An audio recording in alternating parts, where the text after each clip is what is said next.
Hello, boys and girls, ladies and germs. This is Tim Ferriss. Welcome to another episode of The Tim Ferriss Show, where it is my job to interview and deconstruct world-class performers of different types. And my guest today is someone I've wanted to have on for a long time, Max Levchin. Max was born in Ukraine before moving to the U.S. and settling in Chicago in 1991. He taught himself how to code with a pen and paper, with a pad of paper and a pen under trees in parks. And from those humble beginnings, he has gone on to do a million different things. He founded Affirm and Slide. He helped create Yelp, and I'll come back to a few of these. He co-founded PayPal along with people you would recognize like Peter Thiel and Elon Musk and others. He co-created the CAPTCHA, the first commercial implementation. And he has now invested in more than 100 startups. Computer scientist, serial entrepreneur, philanthropist. He does it all. He is also the co-founder and chairman of Glow, a data-driven fertility company.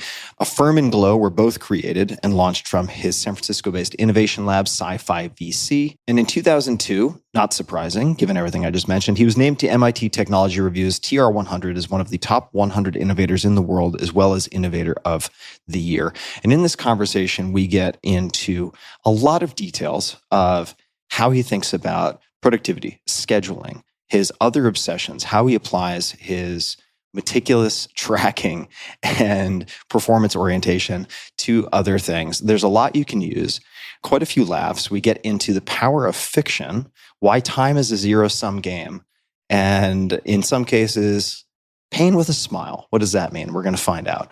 So you can find all things Max at levchin.com, levchin.com. And Affirm, you can find at affirm.com. And almost certainly you have used or you have seen Affirm. Affirm is the payment network that empowers consumers and helps merchants drive growth. And we also get into being born in Ukraine and having front row seats to socialism. What does it actually mean to compare socialism to capitalism? What does it look like in real life? Well, most people treat that as a theoretical exercise, and Max has lived both and can tell you all about the comparisons. So with all of that said, what a preamble. Let's get to Max Levchin. Thanks for listening. Enjoy. Optimal minimal. At this altitude, I can run flat out for a half mile before my hands start shaking. Can I answer your personal question? Now would seem an appropriate time. What if I did the opposite? I'm a cybernetic organism, living tissue over metal endoskeleton. Tim Ferriss Show. Max, it's nice to see you.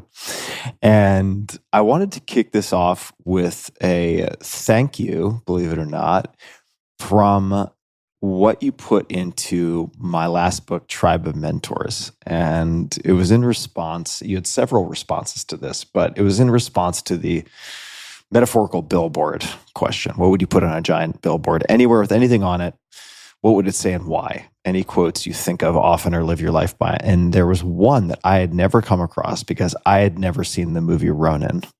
And the line was, whenever there is any doubt, there is no doubt. And I have come back to this after watching the movie so many times, it's hard for me to even give you an accurate count or even estimate of a count. But perhaps we could give people some context. Why was this one of your answers to that question? It's a great quote. I love that quote. Yeah, so good. The next line in the movie, that's the first thing they teach you.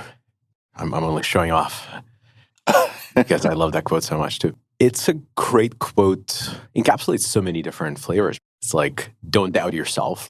The real meaning here is you know the answer. You may be too scared, too embarrassed, too unprepared to sort of embrace the fact that you know the answer, but you know the answer. So like, let's not mess around. You know the answer. That's layer one. Layer two is make a decision already. Layer three is, even if it's unpleasant, you're going to have to do it anyway, so don't delay. And there's just like so many flavors of the same idea over and over again, encapsulated beautifully in just a few words. And so I think it's a great, succinct line. The other thing, I'm a huge fan of studying leadership. Fan of leadership sounded weird. So I love leadership-related lessons. And there are two movies where leadership, I think, is, or I'm sure there are more than two, but like two of the movies that I fall back on for leadership content is Ronin and Seven Samurai. And Seven Samurai is hard to quote because it's in Japanese, and you quote it in translation, unless you're a native speaker, which I'm not. But Ronin is in English, and so it's great to quote. There's a lot of other great lines, but that's the best one. And one of the layers of explanation that you added to it, which I ended up applying, it made it very concrete for me, which I think you've already done. But it was when you aren't sure, I'm quoting from what you put in the book here, is when you aren't sure about a key employee or a co-founder, odds are exceedingly low your mind will be changed for the better.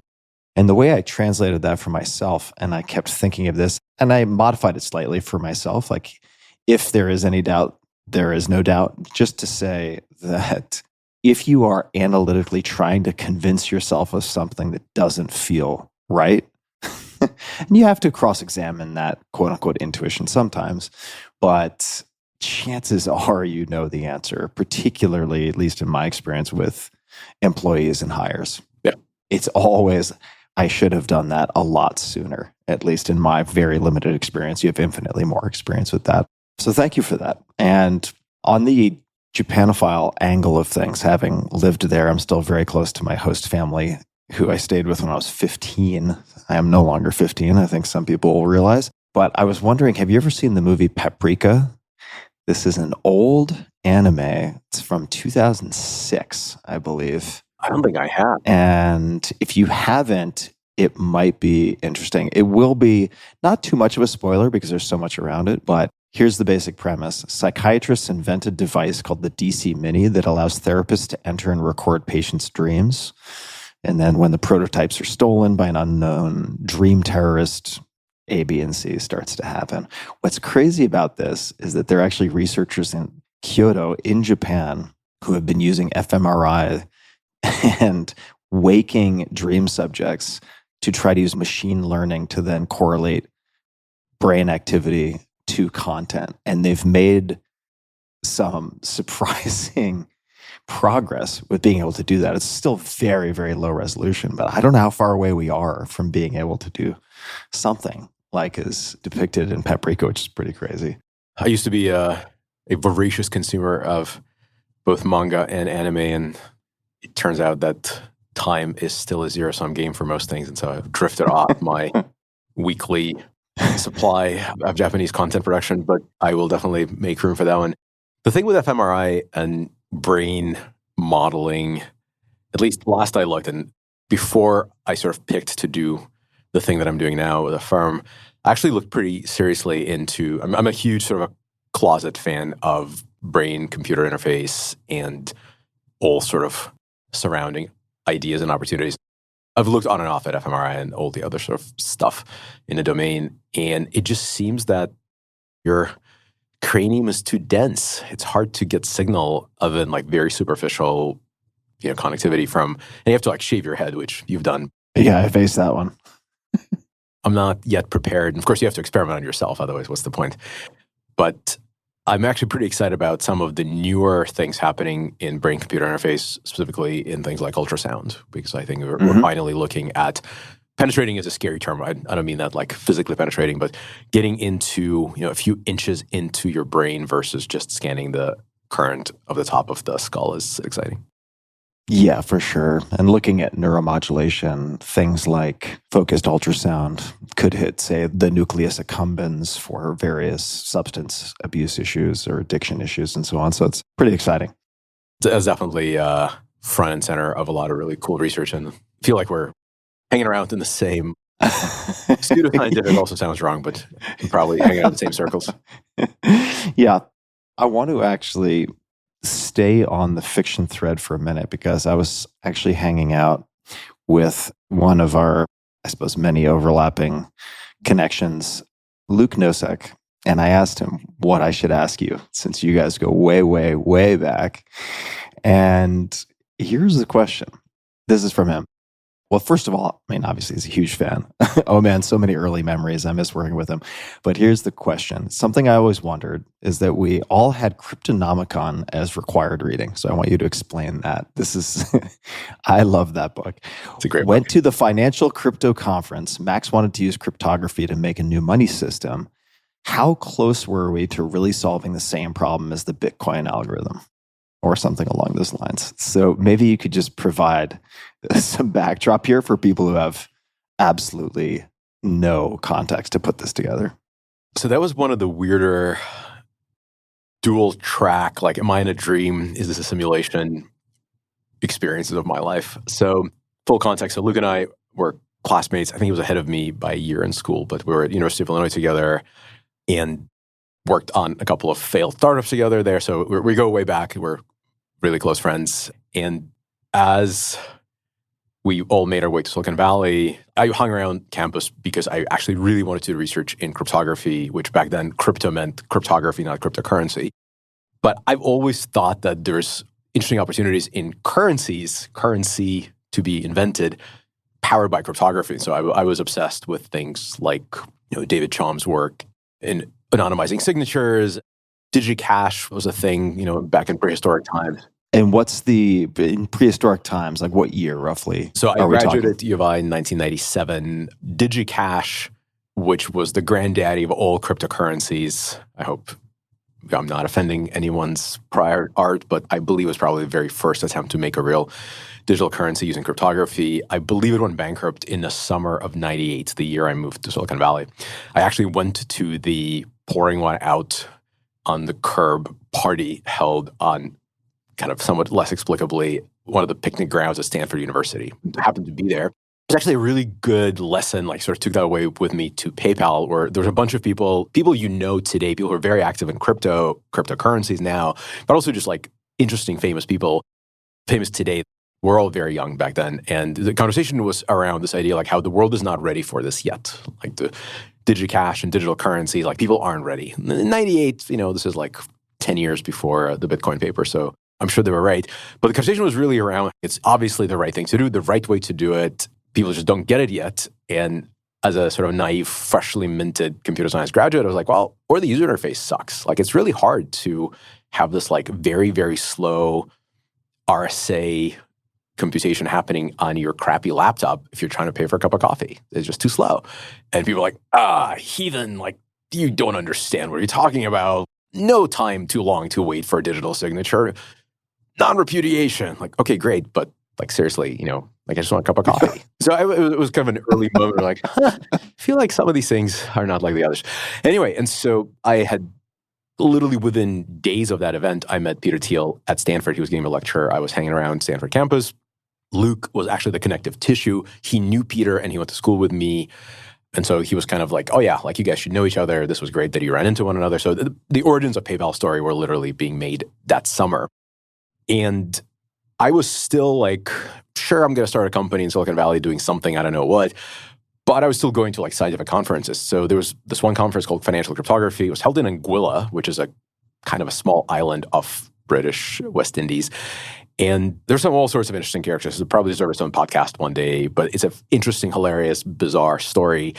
I'm 99% confident whoever Satoshi is was probably going to the same conference at the same time as we were. But Luke and I were there, and then another year, Peter and I went there. And after PayPal was already a thing, I presented something basically saying, hey, so we built this thing that has a great user interface.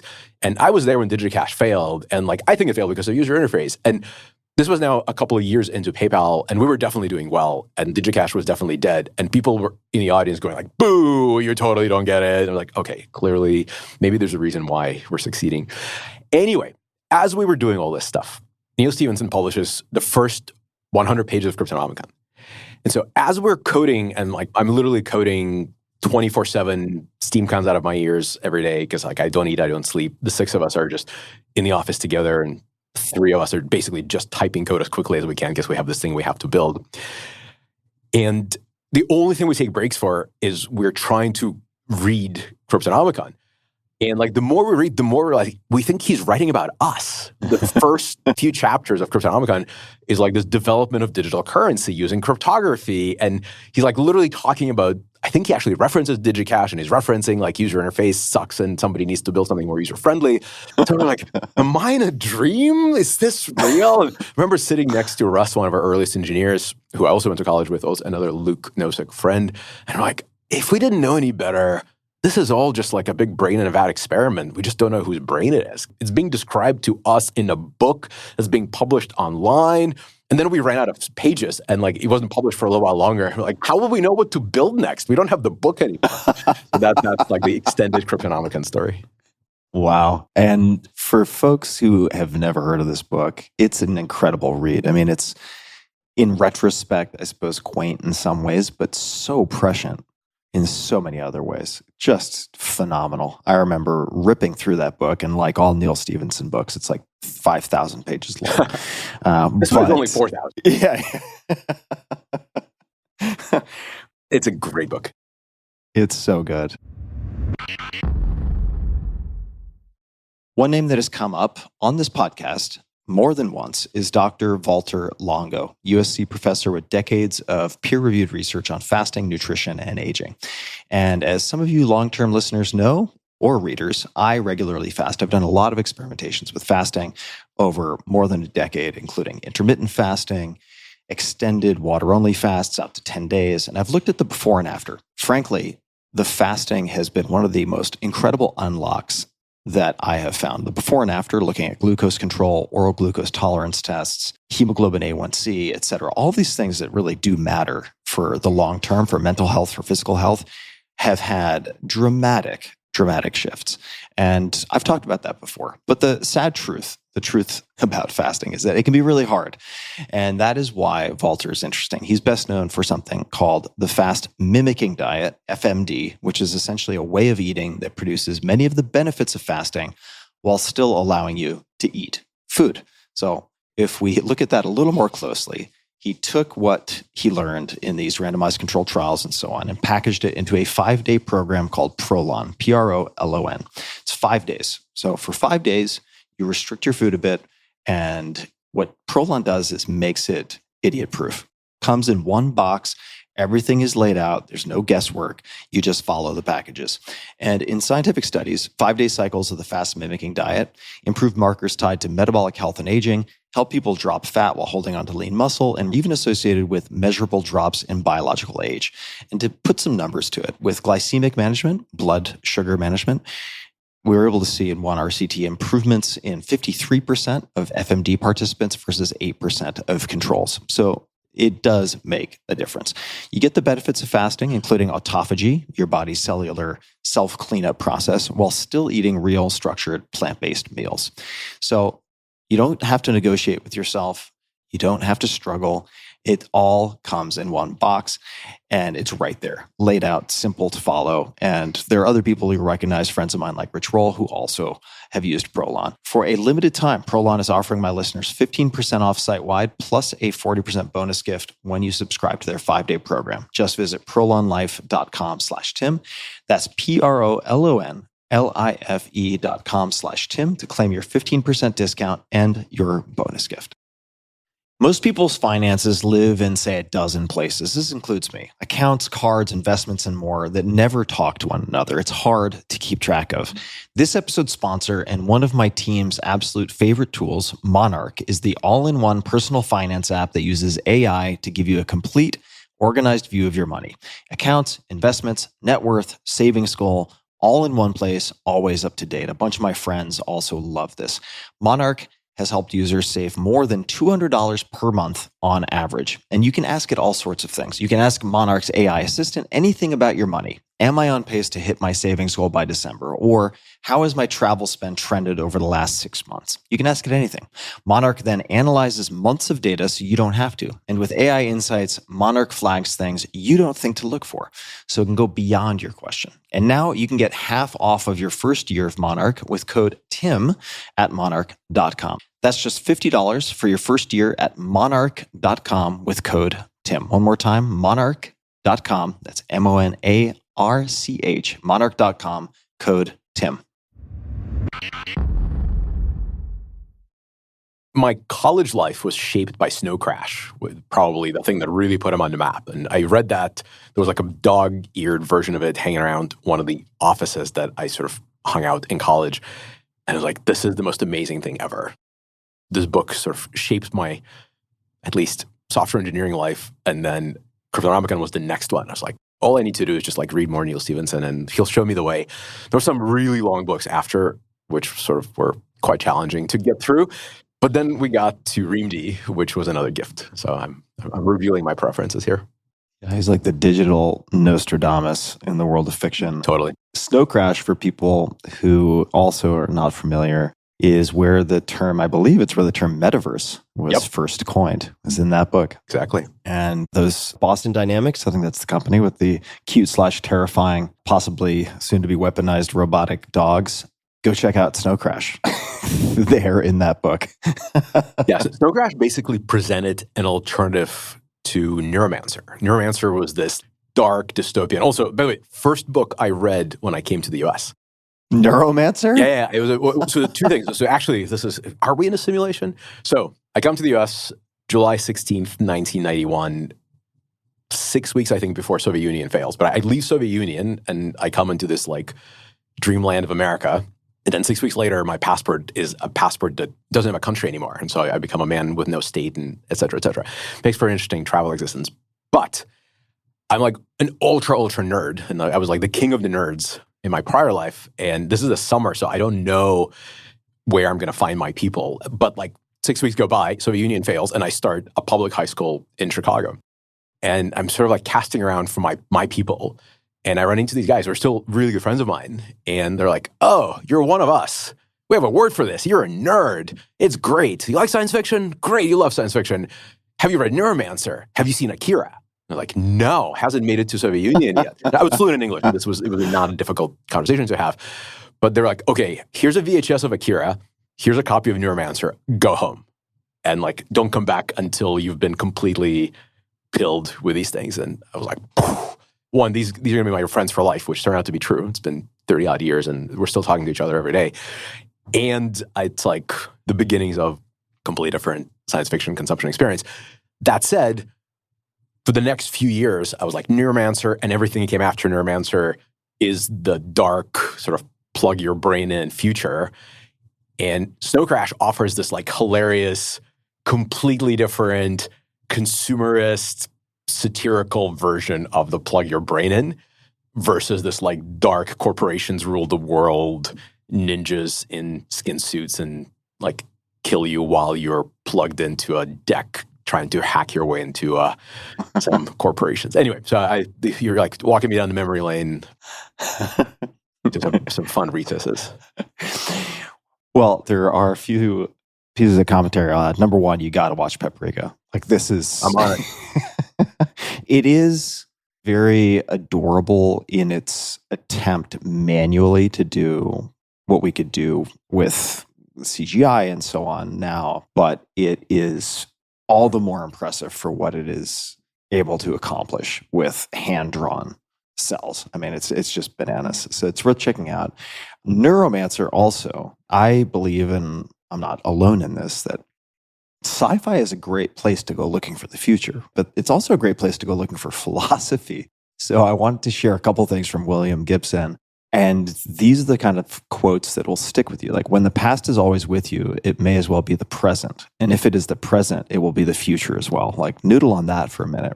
And I'm going to get this paraphrase wrong, but I'm going to get it, as they say in Silicon Valley, sort of directionally correct, which is the future is already here. It's just not evenly distributed. Something along those lines. In any case, I'm getting off track. I want to, you probably weren't anticipating, nor was I, that this was going to be like a roll call of fiction, but I want to come back to something that you had in Tribe of Mentors, and it's related to books. I asked you what book or books you've given the most as a gift and why. And one that I've still not read, I'm very embarrassed to say this, is The Master and Margarita. Missing out. Yeah, so this is now on my to-do list. I'm going to let you fill in the blanks here, but you said I usually buy M&M, which even though literally 5 lines above it, it says The Master and Margarita, I was like, M&Ms in batches of 5? But you give it as gifts to new friends. I do. You always have copies on your desk at work in case someone wants to borrow one. Why? What makes this book so special? Who's the author? What's the background? It's a great book. It is well translated by a couple of different translator teams, so you can almost not go wrong buying one of the last 3 translations. There's about 6 that I remember exist in English anyway. I would not bother with the first three. I think one is Pevyar. I'm not sure I'm and pronouncing- Balkansky is the kind of the canonical, like, great translation into English. The book is actually in Russian originally. There's now a new one. I'll remember in a second with my own OCD exactly who this is, but Pevyar Balkansky is a fantastic, very good translation.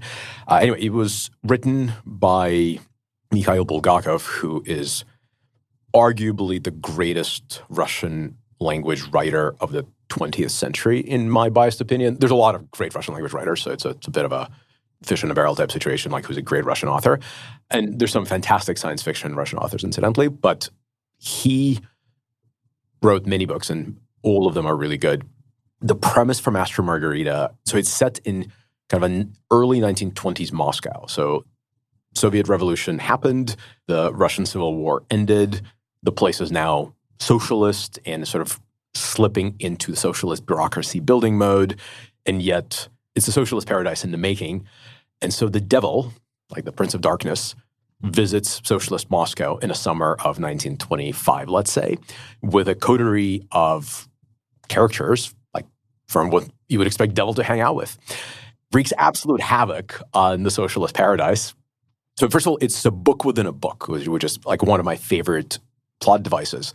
The main character, the eponymous master, is a writer who wrote a book about the last days of Christ. It's a book about crucifixion. A lot of it is in the book. It's interspersed with the chapters of the original. And obviously, Bulgakov wrote both, but he's very much referencing himself. So he was in Moscow during the revolution and on, and very quickly ran afoul of Stalin, and was also, because he was such a prolific and brilliant author, was Stalin's favorite author, was persecuted, ultimately asked for permission to leave the country because he couldn't be himself, he couldn't write. Stalin apparently permitted it, but then he died before this could happen. It's a little autobiographical story of the writer himself. It's a story of devil making a mockery of socialist paradise. It's a story of Christ and his last days on earth told by an amazing writer, both the author of the book and the book's author, also known as the master.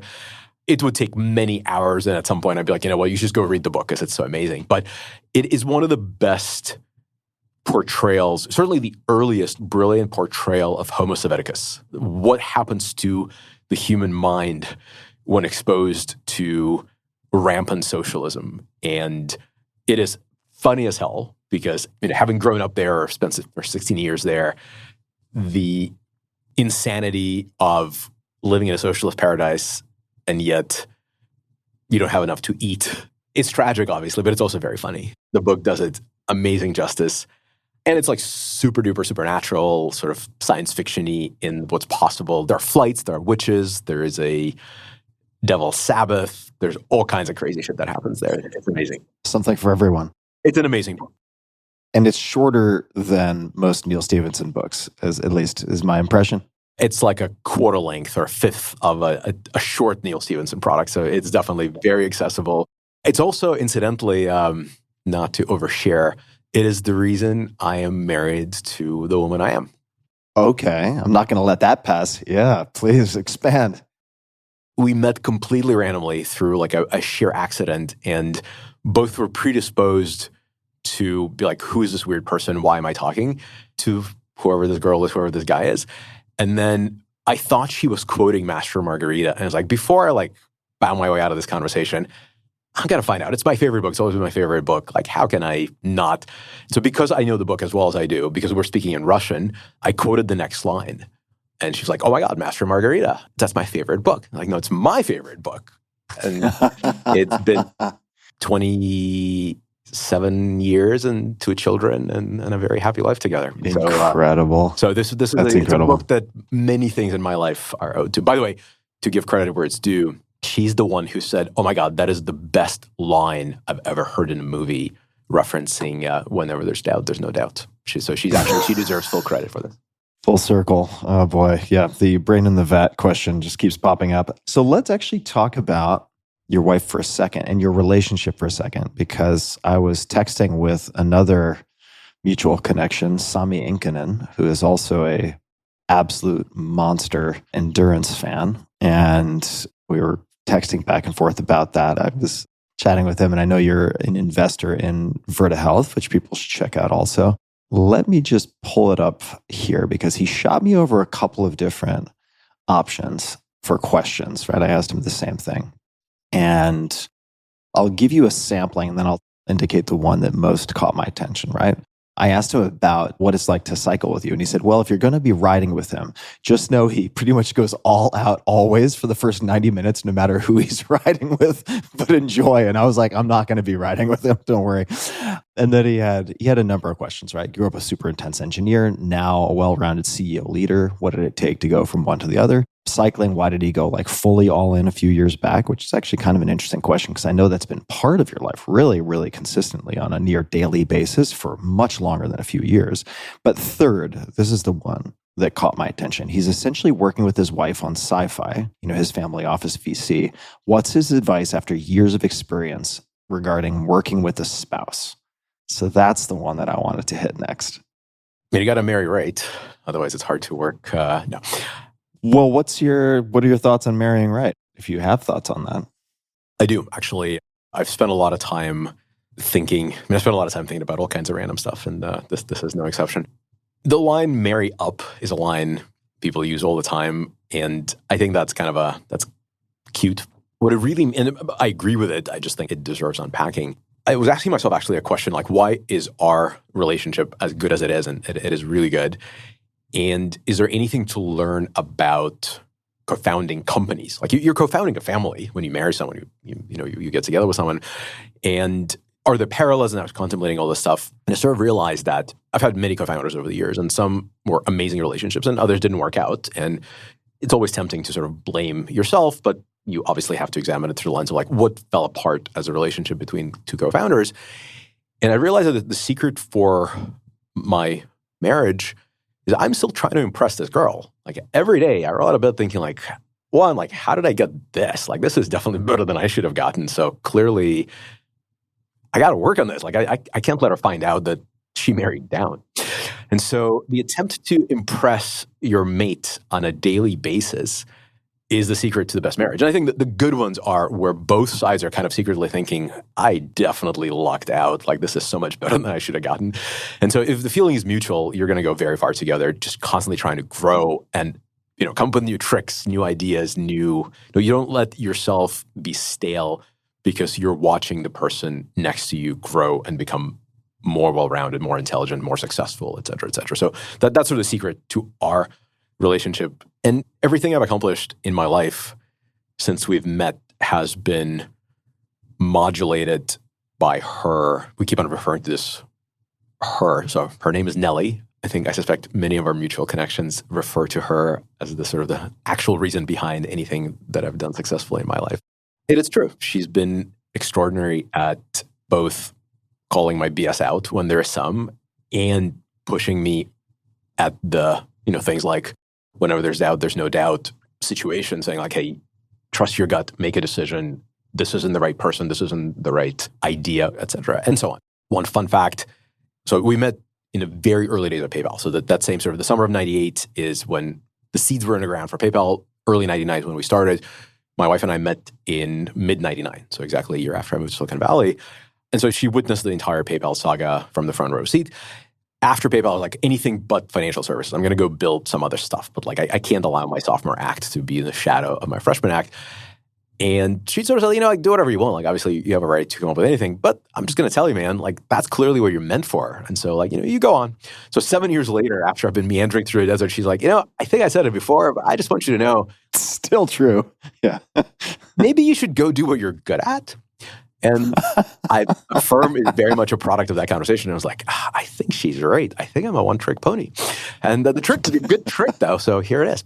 Anyway, trying to impress your mate, trying to impress your co-founder every day because you can see the other person progressing in front of you and get better and smarter and more intimidating by way of just being so much sharper, so much more interesting than they were when you met is a great motivator. It makes you, keeps you on your toes, makes you work harder at improving yourself.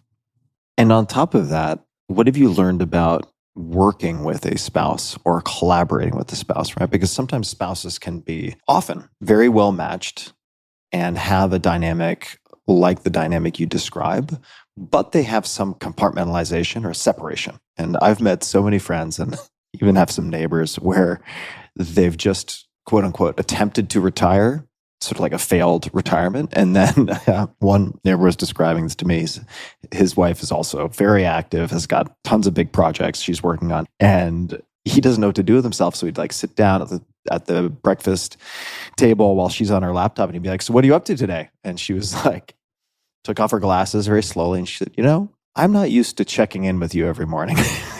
You need to get a job, right? So working together is a very different thing when you have that. And maybe I'm overstating the extent to which you guys sort of collaborate in that way, but any thoughts or recommendations for people who are entering that type of relationship with the spouse? It can definitely get hairy, for lack of a better term, if you're not thoughtful about it. So you have to think through, you have to talk through kind of what makes sense, what doesn't. We're well matched because I am quite technical, have lots of interest in sort of the technical depths of matters that we work on together, she works on, I work on, et cetera. And she has an extremely strong finance background and understands business models and kind of just a sort of philosopher of business these days. And so our conversations are very rarely about checking each other's work, which is where I think you could really end up with like, why are you checking my homework? Nitpicking. Yeah, right, like micromanaging. Don't micromanage what I'm good at. And she's an incredible empath. And I'm not. Like I frequently be like, so I'm dealing with this in my day job. Why is this person unhappy? Can you explain to me? And she's incredibly good at that. And so I think because we are such kind of non-overlapping areas of strength, we end up being very complementary. If anything, we tend to be like, wait a second, like we're on your stuff. Why are you bouncing to mine? Like we need to finish that thread. Both of us have pretty active professional lives, and so we're constantly discussing them. But we don't, I think, ever run into or step on each other's toes. She doesn't ask me, what's your token budget, any more than I ask her, how did you make this hiring decision? Or like, how did you decide that this was a bad investment opportunity? With knowledge, like, I'm pretty sure she looked at it with all the tools she's gotten. They're better than mine. But you have to be prepared to communicate. And it does not hurt to be direct with one another. And so you have to be able to take on directness without hurt feelings. And a great one-liner, another gift from my wife. She didn't come up with it, but she had read it somewhere. And she's like, here's a new motto for our family unit. Don't go to bed angry. Stay up and fight. You guys put that into practice? We don't fight too often, but we definitely don't let curfew prevent us from hashing out whatever it is our differences are at the moment. We try very hard not to let things fester, and that works really well. If you're going to overlap familially and professionally, you better deal with conflict or disagreement quickly because you're accruing areas of negative overlap faster than most people do. You're like, I hate the way you chew, but I love you all the other ways. Like, we got to talk about that, but it's not an important thing. It's like, I hate the way you chew. And by the way, you've belittled me by checking on my token budget. It's like you're compounding frustrations, and marriages fail because people just don't say out loud, like, here's a thing that I'm not sure I'm prepared to put up with. Just got to stay up and fight. Get it out there. Stay up and fight. That'll be the title of this podcast, Max Levchin, Stay Up and Fight. You mentioned earlier, time is a zero-sum game. I want to talk about obsession and analysis and tracking for a second, because ultimately the question is, how do you choose what to track? This is pulling from a Men's Journal piece that came out in 2018, so some of it is dated. But today, if you can name it, Levchin has quantified it. Food, he spent weeks using his iPhone to photograph all of his meals and snacks and later gauged their nutritional values. Sidebar from Tim, I did that too. I still can't believe that, say, the Dexcom app doesn't give you some estimate of caloric content or macros. It's just like, you ate chicken. I'm like, that's not helpful. Anyway, coming back to sleep. As an overtaxed entrepreneur, as the parent of 2 children under the age of 5, Levchin determined his minimum rest threshold by shaving 5 minutes off of each successive night. Interpersonal relations and time management. Levchin says he once spent a month grading every business and personal meeting on a scale of 1 to 10 on several metrics like usefulness, intellectual stimulation, and social stimulation. It goes on and on. So it sounds like a weirdo, but I feel like that's all true, man. So I've done lots of this too. I'm just curious how you have over time determined what to track and maybe what you're paying attention to outside of Affirm business metrics and things internal to Affirm? And we'll get to Affirm. But I'm just wondering, for yourself, outside of that company professional context, how do you choose what to track? I've definitely gotten much better at deciding what matters, what doesn't. So when this article was written, I'm sure no metric looked dumb, no metric looked superfluous. I was like, great. Counting the number of times I trimmed my fingernails. What is their signal in that? As you age, you replace raw compute and willingness to engage in raw compute with pattern recognition and occlude paths that you don't need to travel down because you know there's nothing there. Like there's absolutely no value in tracking your fingernail clippings or rate they're off. I've become more focused on tracking sleep because there's more and more science showing that that's really important. Even that, I'd sort of used to obsess over a bunch of metrics. And I think at this point, the sort of reasonably cutting edge, and you know better than I do, I think these days, resting heart rate and heart rate variability are the two really good anchors. If you keep one down, keep the other one up, that predicts your recovery, predicts your intellectual capacity for the day really well. So I track that pretty obsessively. I try to stay in bed right number of hours. I'm a lot less obsessed with, I don't need to sleep more than X, so better be, bullet out of bed by X plus 1 second. I'm also not precious about, what, I don't feel like I need any more sleep. I'm just going to go and tool around and do more stuff. So I've relaxed a bunch on things that I found to be less impactful to my own life. But I have the benefit of spending a bunch of years obsessing over everything and deciding, well, it doesn't seem to matter that much what I eat, for example. So for a long time, I was obsessed with the exact sort of a caloric and macro targets. And then at some point, I had to travel a lot more than I used to. And obviously that goes out the window because you can't bring your favorite yogurt with you everywhere you go. And so you end up like, well, I'm just going to have some fermented foods from the assortment available in this geography. And it turns out that basically your gut health is like going to be okay so long as you're having enough fermented foods versus like the fermented food you've selected for yourself. So you relax some constraints and move on to spending less time thinking about them. I track sleep. I'm still an obsessive cyclist, so I track every metric you can imagine. I've become more obsessive as a cyclist. It actually bothers me a little bit, but because I'm unwilling to believe that I'm ever going to age properly, I keep on looking for marginal gains by like obsessing over the exact crank length adjustments I can put myself through just to return some of you marginal watts that I lose with age. I've gone from believing that all you need is cycling to widening my physical training routine too. So it's maybe slightly more brain allocated to like what's the right day to lift heavy weights versus the right day to not do that. Not to be a salty old dog, but in the early 2000s, back in the day when I was running my own e-commerce business, the tools were atrocious. They tried hard, but man, was it bad. You had to cobble all sorts of stuff together. I could only dream of a platform like Shopify. Shopify is the commerce platform behind millions of businesses around the world. And now 10% of all e-commerce in the US is on Shopify. Now back to the early 2000s. Then nobody even thought of AI. Who could have predicted, even in the last 24 months, the magic that is now possible with AI? Shopify has been ahead of the curve, and they are packed with helpful AI tools that will accelerate everything. Write product descriptions, page headlines, even enhance your product photography. Best of all, Shopify expertly handles everything from managing inventory to international shipping to processing returns and beyond. If you're ready to sell, you're ready for Shopify. Sign up for your $1 per month trial and start selling today at shopify.com/Tim. One more time, shopify.com/Tim. In 2026, stop waiting and start selling with Shopify. I'm curious, and I've never asked you this before, but when cycling entered the picture, because in doing some research for this conversation, I can just pull, this is from, I believe, an alumni magazine, but behind the curtain of Soviet-era Ukraine, and then your full name, which I cannot pronounce, is born to a family of physicists. As a child, you struggled to overcome life-threatening respiratory diseases, and parents are told you won't live past childhood, and with your mother's urging, a determined young Max begins playing the clarinet to build lung capacity. So, I mean, that doesn't True seem to story, have the but- makings of a serious cyclist. When did you embrace cycling, and what does it give you also?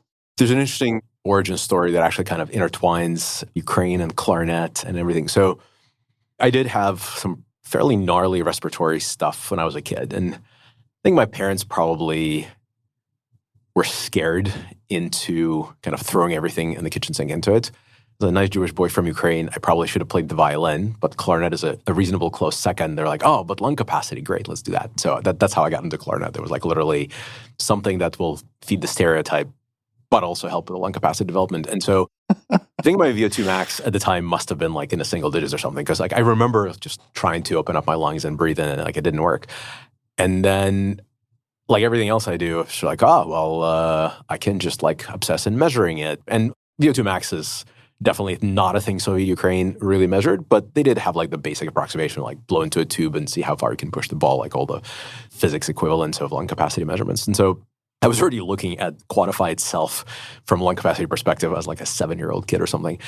All of this while living in an apartment complex that overlooked Kyiv's only outdoor velodrome.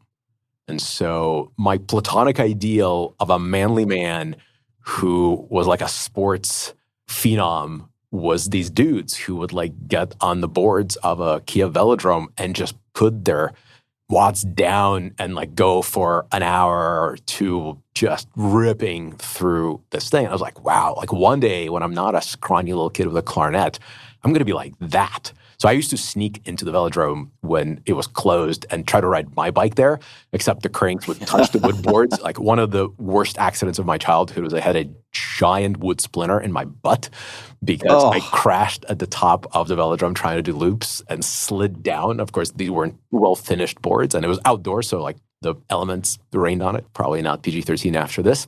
But anyway, so I always thought like cycling, like I didn't grow up with a ton of sport in my life. Like soccer is prevalent, obviously, in Eastern Europe, but like cycling was right there on display every day. If I wanted to see someone who looked like just full of life and vigor, I would see a cyclist. And so I always rode a bike as a kid and always rode a bike in college. And sort of as I got into sort of busier and busier, where this notion of like how do you stay sane became an important part of the consideration. Like if you're going to work for 3 days straight without sleep, like you got to offset it somehow. And you can't just like sleep it off. You also need to do something to your body versus your brain. I sort of naturally looked at cycling. And then back to Nelly, when I left PayPal after we got acquired by eBay, I definitely hit like a very low point where there's nothing going on in my life that was worth staying up all night for. And she pointed out that I have this amazing bike hanging on the wall that, you know, I'd had since I think before we met. She's like, why don't you like get back on the bike and see if you can find joy in that? And then she knew my stories of rolling around the Kyiv velodrome. And so I got on the bike, and it was one of these moments where I went for a ride with a bunch of people, and they were all like very serious road jewelry, as the saying goes. I've never heard that. It's like if you're buying more of a bike than you deserve to ride, it's like that's nice road jewelry you got there. So I was on like on a beater bike, relatively speaking. I think I brought it from college actually. And I sort of dropped everybody on the first hill. And I was like, oh yeah, I know how to ride a bike. I have big lungs. That clarinet really paid off. And so that was like, I should like really invest some time into getting better at this thing. That's how I got into.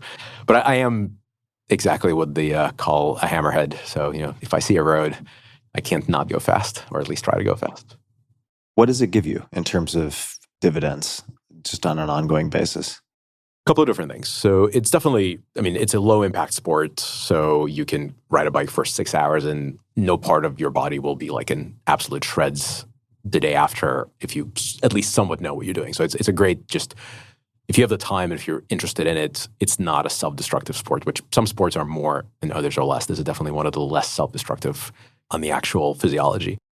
Part of why I like to go hard on the bike is it actually allows me at least to clear my head. It's one of the few times when I'm not constantly playing with some work-related concept or thinking through some future ideas or, you know, whatever. It's a moment where sort of everything gets tuned out and it's just me and the pain in the legs, and sort of you're telling yourself go harder or manage your energy, but there's not enough time or cycles left. And like, also, what if we went to this market now? It's a moment to go into like a pure moment of flushing the whatever's left in the head. And it does keep you healthy. It's a great way to stay alive and be healthy.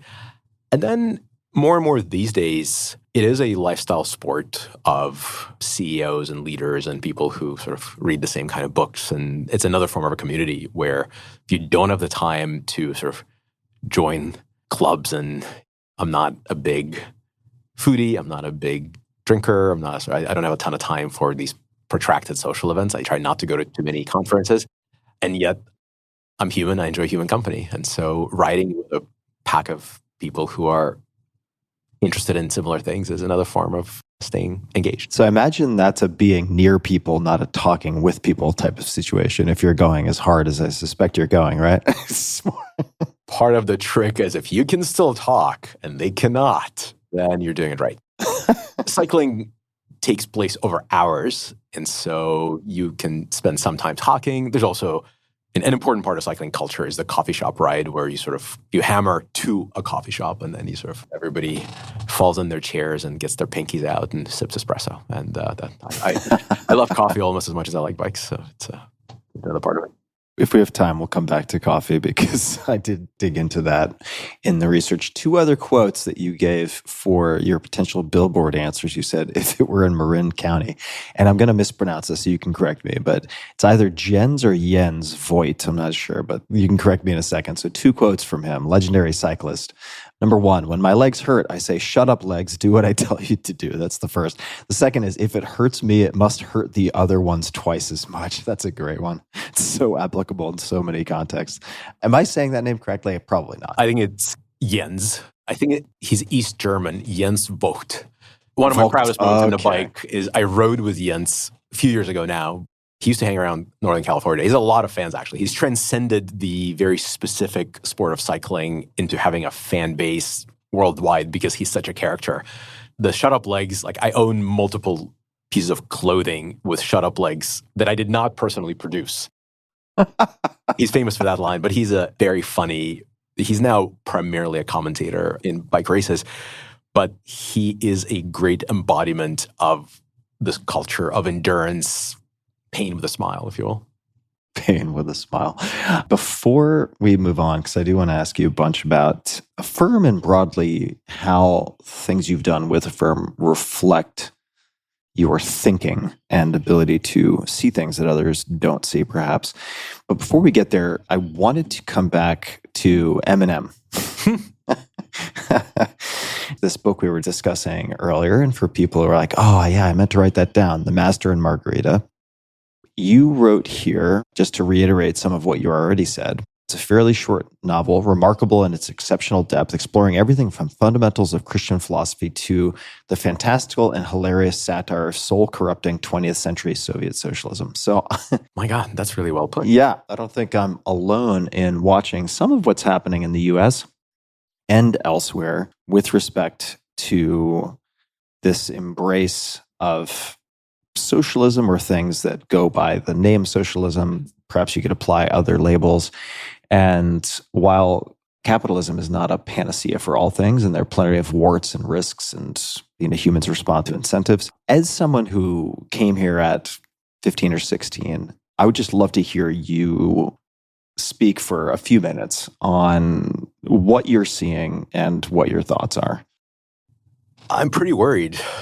Not to sort of go all dark immediately, but I think people without the questionable benefit of growing up in the collectivist paradise, to quote the current mayor of New York, don't understand just how corrupting it is. The ideas of socialism are amazing. It's this, me for my fellow men, and share alike, and do the right thing because it's the right thing to do, not because there's a financial incentive to do it. All those things sound amazing. And so it's seductive, the idea of a worker's paradise without the greedy lenders, capitalists, bankers, sort of all the sort of things we were fed as children, or I was fed as a child in Soviet Union. At first blush, you're sort of like, yeah, it makes sense. People who work hard should have more, and people who are great, even though they're not capable of producing valuable things in society, because they're good people, should have everything that I have, even though I'm working harder than they are. Those things sound pretty good, but they inevitably require a bunch of structural change that just does not work, thanks to human nature and many obvious things like it. For example, one of the greatest mental images I have from growing up in Soviet Union is if you went to a government-owned store, and every store was, of course, owned by the government, you would very quickly notice that the people whose job was to sell you things from behind the counter were always very fat, while everyone you knew in your life was always very skinny.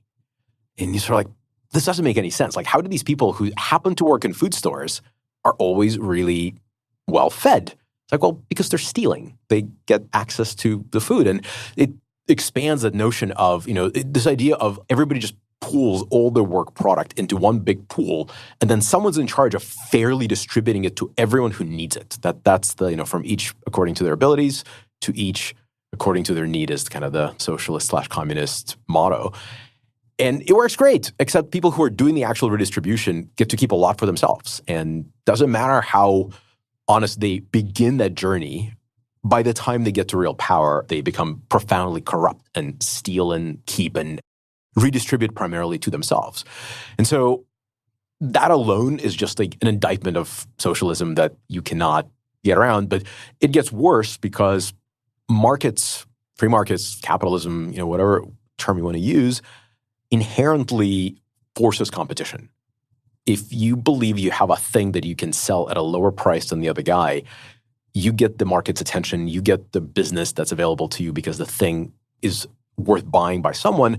You're going to work on creating a margin for yourself by lowering the cost of production, finding efficiencies, finding some ways of making the thing cheaper for you or cheaper for the buyer so you can compete on price. So all those things do not exist in socialism because it's all centrally planned. We're going to make this many widgets, and then we're going to have someone redistribute them to all the right people, full stop. And what happens is there's never the pressure to improve. And so you always make stuff at the government-mandated cost, and the government-mandated price is what's being used to sell it. And so you have natural stagnation. You have a system that rewards graft, gives power to people who are most likely to become graft-driven, and prevents anyone else, talented or otherwise, from trying to innovate and improve the efficiency of the system itself. And so it just does not work. And the thing that worries me in the US and the world, this isn't unique to us here, is the headlines that make you feel like, wow, I would love to live in the world where everyone is fed and everyone gets more or less the baseline of good living,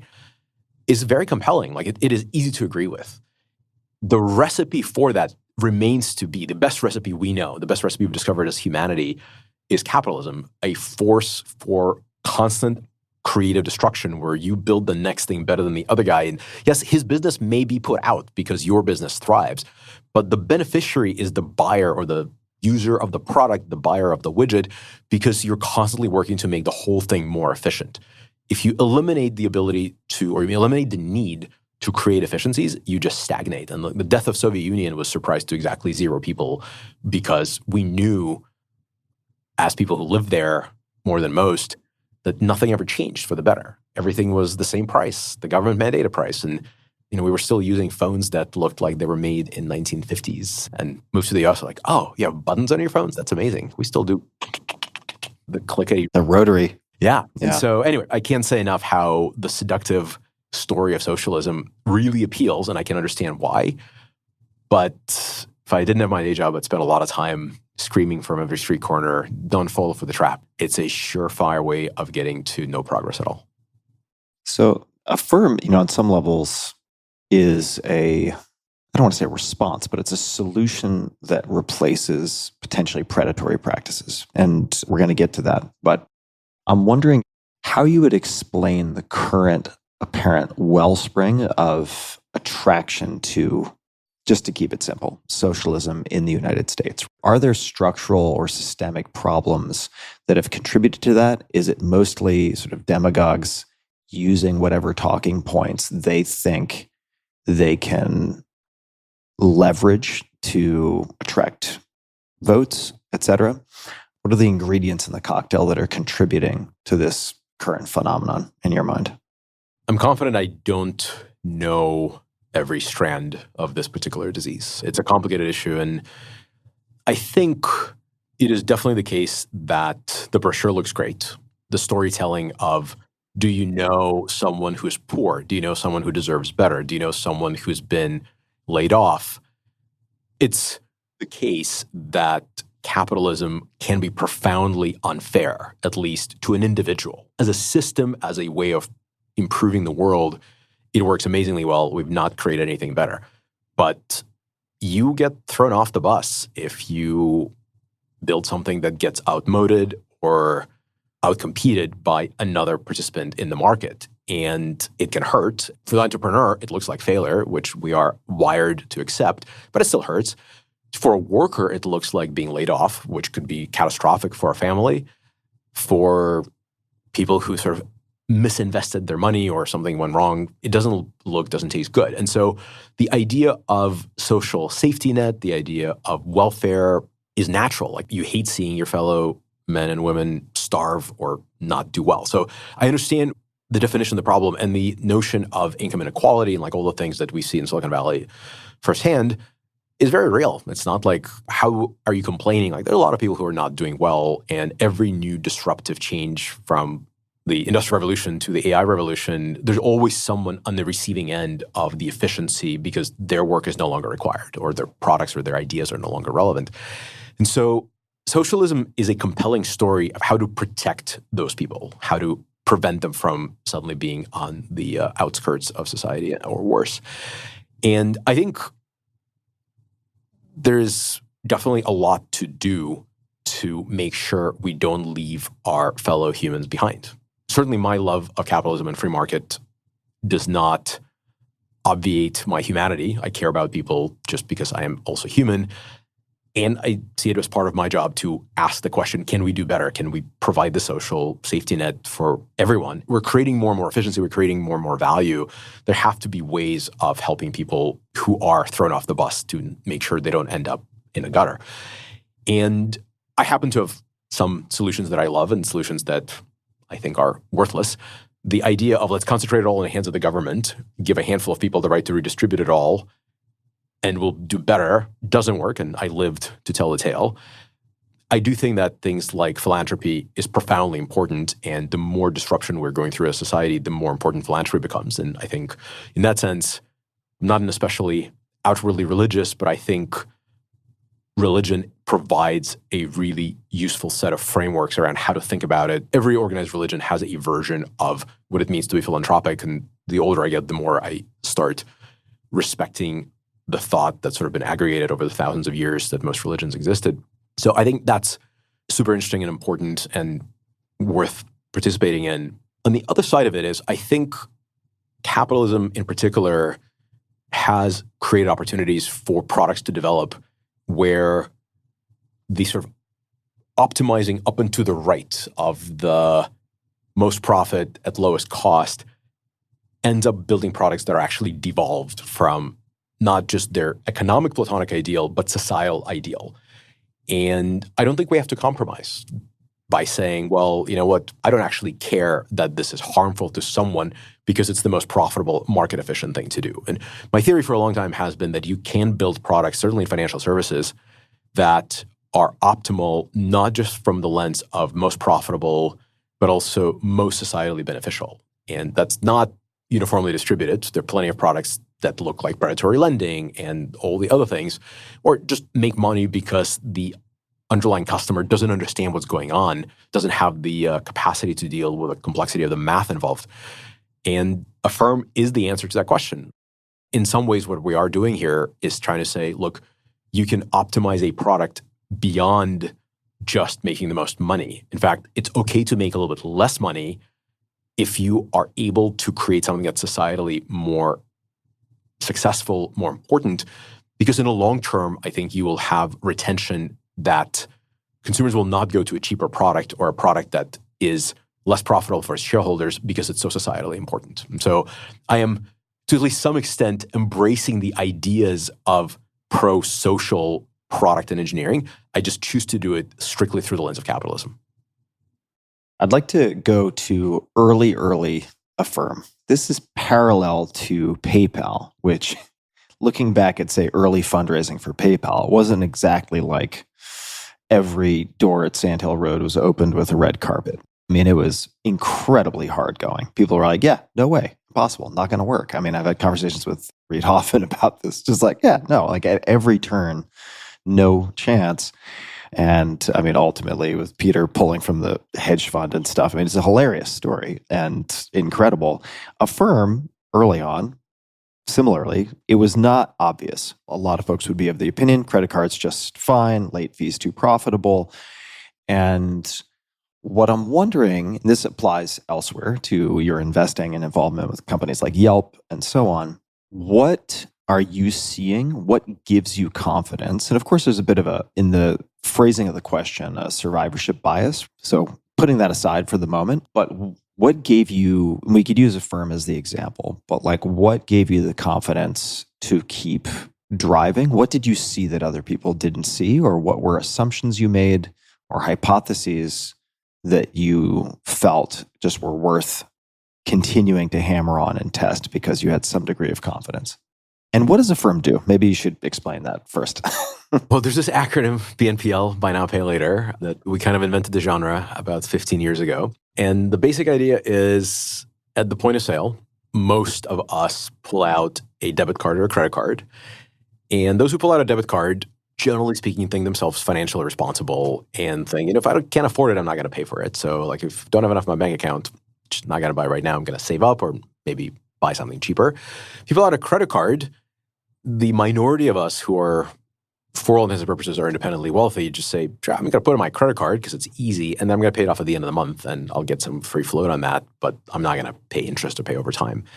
There's a huge percentage of Americans that pull out their credit card and say, I'm going to add it to the giant pile of revolving debt that I already have, and I'm going to pay interest on it, and I don't really know how to calculate that, and I have no idea when I'm going to be out of debt, but I need that thing, and I'm not disciplined enough to pay for it with cash, or I just don't have the cash and I need the thing. And sometimes the thing is like, well, I need a new bicycle, which we can maybe postpone. And sometimes the thing is like, I need a pram to put my baby in. And yeah, I'm just going to have to buy it one way or the other. And so the idea of Affirm was and is, and it's worked amazingly 15 years in, that what if there was a third way, where what if you could have the same transparency and responsibility and clarity of a financial decision-making with a pay over time product that you do have with a debit card. So what if we added the idea of, I want to pay for this over time, but I don't want it to revolve, and I definitely don't want to be confused as to when I'll be out of debt, essentially turning every transaction into a simple plan.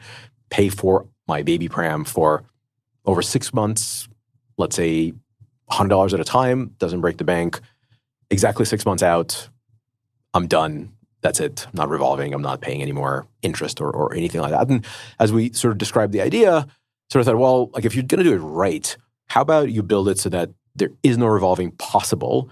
There's a fixed schedule only, that every transaction is pre-priced. So if you're paying interest, you know exactly how many dollars of interest you'll ever pay. Even if you take longer, that can't change. That shouldn't change.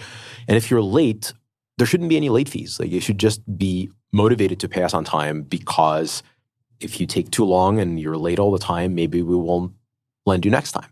And so it was sort of almost like a too simple, too black and white a way to lend money as an alternative to credit cards, which is a very long way of answering the question. But it is available now at 3/4 of all e-commerce checkouts in the US and Canada, and rapidly expanding into UK. And we've announced we're going to go to a bunch of European countries. And there's now plenty of competitors to do the same thing. But we were kind of the first, I think. There were some obviously logical and spiritual predecessors to this idea, but we sort of purified it down to no fees, no revolving, simple schedule. Everything is pre-priced. Everything is super transparent. And this year we'll do almost $50 billion of these transactions. So it's definitely, it's worked out. Seems to be working. It seems to be working. We're publicly traded, quite profitable, have been profitable for a bunch of time. The last 10 quarters, we grew 30+% year over year or faster. So it's both very big, growing really well. Still never charged a penny of late fees, never charged a penny of revolving interest. So we're still true to the idealistic nature. And so as I was describing the product, I talked to a bunch of banking people who laughed at me and be like, okay, dude, you don't get it. You've obviously never lent money for a living. Late fees is where the profit is. Half the profit comes from late fees. So like you just cut your profitability opportunity by half. So putting that aside, if you don't revolve, what are you going to do when people take too long to pay you back? You want them to take forever. You want them to make minimum payments so the principal keeps being big, and then interest will compound into principal, be amazing. Like, yeah, all that sounds crappy. Like, none of this sounds transparent. None of this makes any sense. And people in Silicon Valley who, generally speaking, don't need these services kind of don't get just how significant the cost is on your regular consumer that doesn't have a 7-digit salary, et cetera. And so as I was sort of trying to raise money for this idea, I would talk to people, VCs, and they're like, I don't know, why can't they use their Platinum Amex? Like, 'cause they don't have a Platinum Amex. Like, yeah, but like, why don't they get a Platinum? I mean, I'm exaggerating, but only slightly. Right. And anyway, so that was kind of the difficulty raising money for this financial services company, unlike PayPal, was I couldn't convince anybody this was a thing that normal people would use. How did you land on this, though? Like, how did you even get to the point where you're like, this is the deck I'm going out with, and this is what I'm pitching?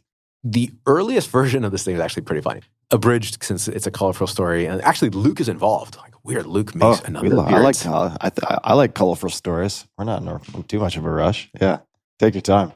Right after PayPal went public, Luke and I mean, Luke is a wild and crazy guy. You've met him. I think he talked me. I'm going to go with he talks me into. But I'm already dating Nelly, and I'm trying to impress Nelly. I'm still trying to impress Nelly every day. But I decided the way to impress Nelly is to get a really cool convertible. And so Luke and I find this convertible. Mercedes just launched their first hardtop convertible. So we fly to LA with a view to buy these two identical. We can't have the same color, so we need to like pick which. Anyway, so we get to LA, we go to the dealership, like we want to buy this cool hardtop convertible from Mercedes, like a mechanical folding hardtop. So it's like a thing that like transformer car becomes a convertible if you press a button. Super cool. So we get there and they're like, okay, Mr. Nosek, here's your auto loan. Here are your keys, Mr. Levchin. Your credit sucks, so we're not going to sell you a car today. I'm like, well, wait a second. Like, we like literally just took PayPal public. I'm okay. I've paid off my student loans and everything. Like, yeah, but your credit score is really, really bad. So if you want to buy a car today, you're going to have to wire the total amount of money. Which is like, my future wife, then girlfriend, is like, ooh, okay. You didn't tell me that part of your biography. When we just started getting to know each other, what did you do? Like, I started this company in college with Luke Nosek, who's in the room. And he knew and I didn't that if you don't pay your credit card bills on time, it'll come and show up on your permanent record. So I had to, in fact, wire money. And like, as this dealership was wrapping up for the day, they're like, oh yeah, we finally got your wire. Okay, here are your keys. So we drove from LA to San Francisco on 5, basically racing each other at some ungodly speeds, and got pulled over at 2:00 in the morning. And the cops were very upset with us, but actually let us go because they were similarly fascinated by these cool new cars. So we didn't actually get into a lot of trouble, but got into a minor amount of trouble for going way too fast at 2:00 in the morning. But the story stuck with me because I was fine financially, better than fine. I was mid-20s and just never needed to work a day in my life. And yet the car dealer who knew who I was, like he looked us up and was like, oh yeah, I know you guys. You're PayPal kids. Cool. Yeah, you can buy a car. Sorry, your credit sucks. And I'm like, why does my credit report or my credit score not reflect the fact that I'm basically independently wealthy now? And that really stuck with me. And so I had a version of this conversation, including and then Luke Nosek had a sweater wrapped around his head because it was really cold on 5 in the middle of the night, and cops were really worried about him. Anyway, and so the story came up over and over and over again. And it's something like, I should do something about this. Like, there's got to be a credit score to be built around, like, came to the U.S. as a teenager with no record of any kind and $600 for a family of 5, and now independently wealthy Silicon Valley entrepreneur. Like, it was like a 5 or 7 year window between those two events. So it's not weird, but it's super weird. It's 7 years. Like, hello, I got a computer science degree. I was eminently employable. I started a bunch of companies. Not all of them failed. And like, why did it not catch up to me at all? In fact, it seems to have had no bearing on my ability to borrow a fairly modest amount of money relative to, everything else. That's been like sloshing around my head for years. And I finally sat down with another Luke Nosek friend from U of I. It's like, what if we built a better credit score? And so we're like, yeah, it wouldn't be too hard. So like, all of us are CS majors. We all have some number theory background, therefore machine learning, therefore AI. And so we built a score, and it was like, just use some publicly available data, a little bit sort of some other secret sauce. We built a score. And like, oh, well, now we should like make people lend money using our score because it's cool. And so I talked to some bankers, which is how I began this sort of like you're doing it wrong, kid conversations. And like, yeah, no one's going to lend money using a score that no one else is lending money against. Like, what if it's a bad score? What if it doesn't work? And so if you tell an entrepreneur over and over again, this thing will never work unless someone does X, the natural response is, well, I will do X and see if it works. And so like, all right, I guess we're going to lend money. And so like, I'm just going to go and get into a lending business. At which point I was like, oh, I got to understand how this stuff works. I've never actually looked at lending very carefully. And that began the journey of like, okay, so how do credit cards really work? How did I manage to mess up my credit at the ripe age of 18 in like by missing 3 payments? How did that happen? And so a year later, I was like, oh my God, this whole thing is so broken and no one even knows it. Revolving on a $1,000 draw and finding yourself with a $3,000 debt a couple of years later and you can't explain it, or getting a 0% loan, but not realizing that if you're $1 short or a minute late, it will compound retroactively from the time it was written to you. So there are all these things that the industry built over the years that are just profoundly anti-customer. It's one of the only industries in the world, actually, like a great way of thinking about it. I think I heard someone else explain this to me this way, but it's the industry where you and your service provider face each other and you're like, hey, I want to borrow some money. It's like, great, I'm going to bet on you failing. I'm going to give you a loan, but I want to believe that you're not going to fail completely, but you're going to be really late. Ideally, you take forever to pay the loan back because I make more money that way. Optimally, we sneak in a few things you don't notice, and it's all in a fine print, but I hope you don't read it. It is a very, very strange, vestigial. Capitalism is supposed to get to efficiency. This got us into a bad part of the decision tree. It's like, what if I took a bunch of steps back into the branching point where you could have done the more consumer-friendly thing and just did that over and over and over again? What product would I end up with? Like, oh, I ended up with Affirm. That's how we got here. And what was your confidence in market adoption? So going out, you're pitching Affirm for fundraising. And I mean, there's so many questions I could ask. You're at a point where you could probably self-fund for a while, but what were some of your assumptions, correct or otherwise, that underpinned turning it into a business? So you have identified perverse incentives and predatory fine print and so on. So there's a problem. But then there are the bankers who are saying, hey, look, right, this will never work. But you're like, well, if I have to do X and get into the lending business, I'll get into the lending business. So maybe that answers the fundraising question, actually. But how did you have confidence that there was a there from a business perspective? I would pitch this idea in its various forms. So first of all, I did have to fund for a while on my own, which I didn't mind doing because I was getting completely obsessed with the idea. So as such things go, that was a small price to pay, relatively speaking.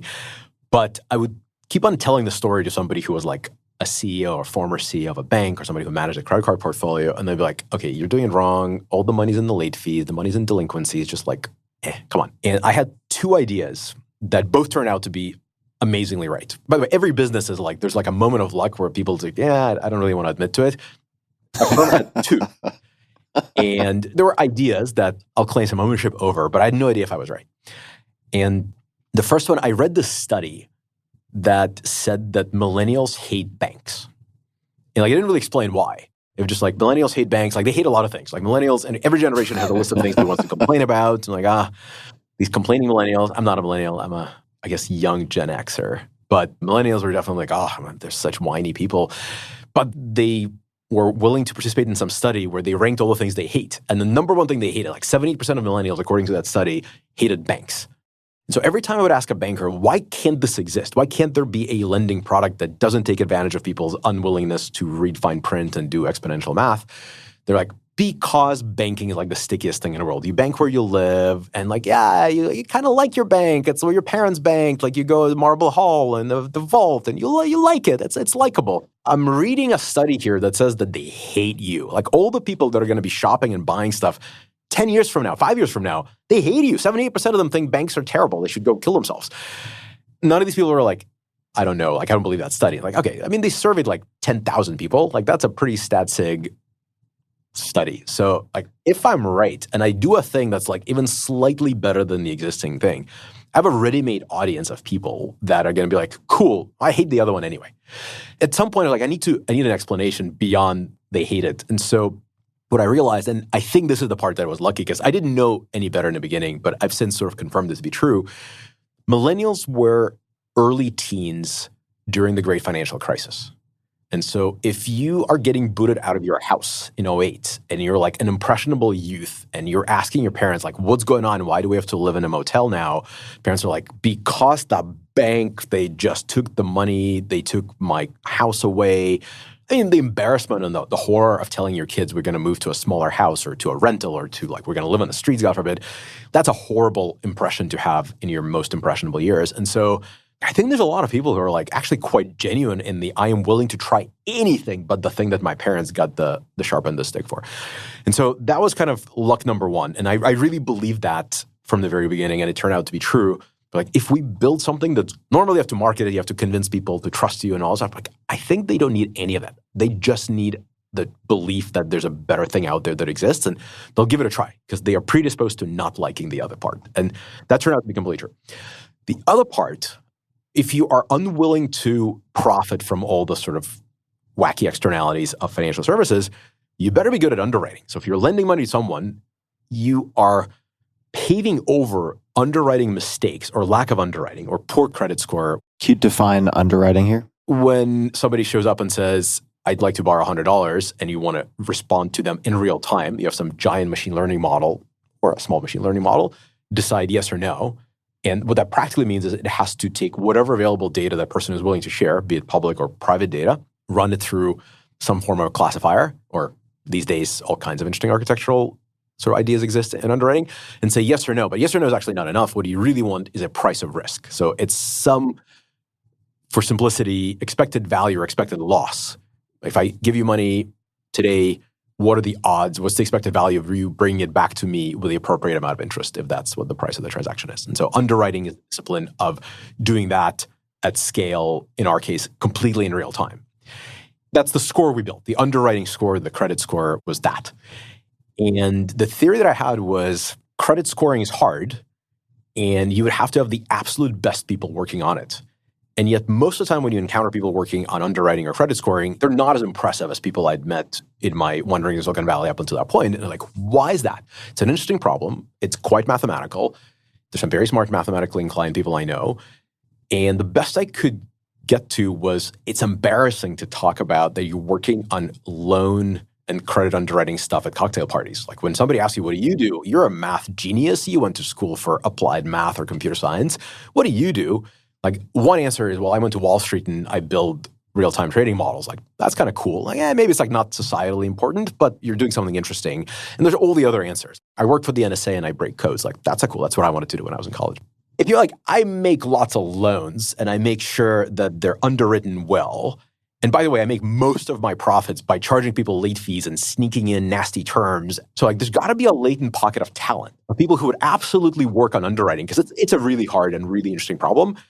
But they won't join the industry until someone shows up and says, I'm going to strip it of all the gunk. I'm going to make it completely transparent. I'm going to be super pro-consumer. I'm going to take a lot of pride in the brand that we have, which stands for transparency and honesty and all the good things you can do if you would just sort of take a broom to the whole thing. And so as I sort of formulated the product, like I'm going to get my unfair share of really brilliant mathematicians because they're not going to go to Wall Street because it's kind of a soul-hollowing thing to do to squeeze pennies out of the market. They'd rather come to work for me and build underwriting models with me, trying to help people in normal America borrow money and not feel screwed or not get screwed. And that was totally exactly right. Like we have people who've been here for 10, 11, 12 years doing that job who are like still, I'm so proud of what I do. I'm a mathematician and I'm putting my big brain to work on making honest financial products. So those two things were like, they're good ideas, but they're also a lot of luck. Those quarter-on-quarter growth rates that you were mentioning are kind of nuts. I mean, it seems really remarkable. And I'm wondering, looking through your scrying ball into the future, what do you think e-commerce looks like? This could be as it relates to Affirm. It could be more broadly speaking in 2 to 3 years. Who knows, right? Let's just pick that as an arbitrary timeline.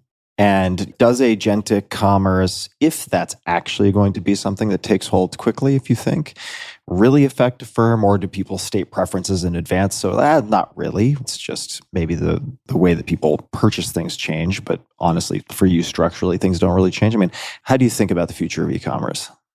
First of all, the reason the growth rates are compounding at a almost $50 billion mark, 30+% year over year, quarter after quarter after quarter, is pretty awesome. It is a staggeringly good growth rate. It is made better by way of noticing that our credit-related losses are super consistent. It's easy to grow the top line. I've lent more money this quarter than I did last quarter. Great. But will it all come back? It's a really important question. And the way you measure the success of these underwriting models is you ask the question, okay, so you made a bunch of loans last quarter, last year, average half-life of our loan is like 5 months. So, 5 months back, you get a pretty good picture of like, how good are you relative to today's macroeconomic reality? And if you look at our loss numbers or delinquency numbers, whatever metric you want to choose, they're really, really consistent. So we are, in fact, very good at underwriting. And yet, even at 50-ish billion, we are but a footnote. So the overall credit card debt in the US, last I looked, was like 1.3 trillion. So we're like scratching at the total size of just the credit card debt. Not all credit card transactions become debt, and there's plenty of debit card transactions. And so the overall size of commerce is enormous relative to where we are. And so our growth is not a surprise in a sense that what may have been a surprise at some point was people actually like this product.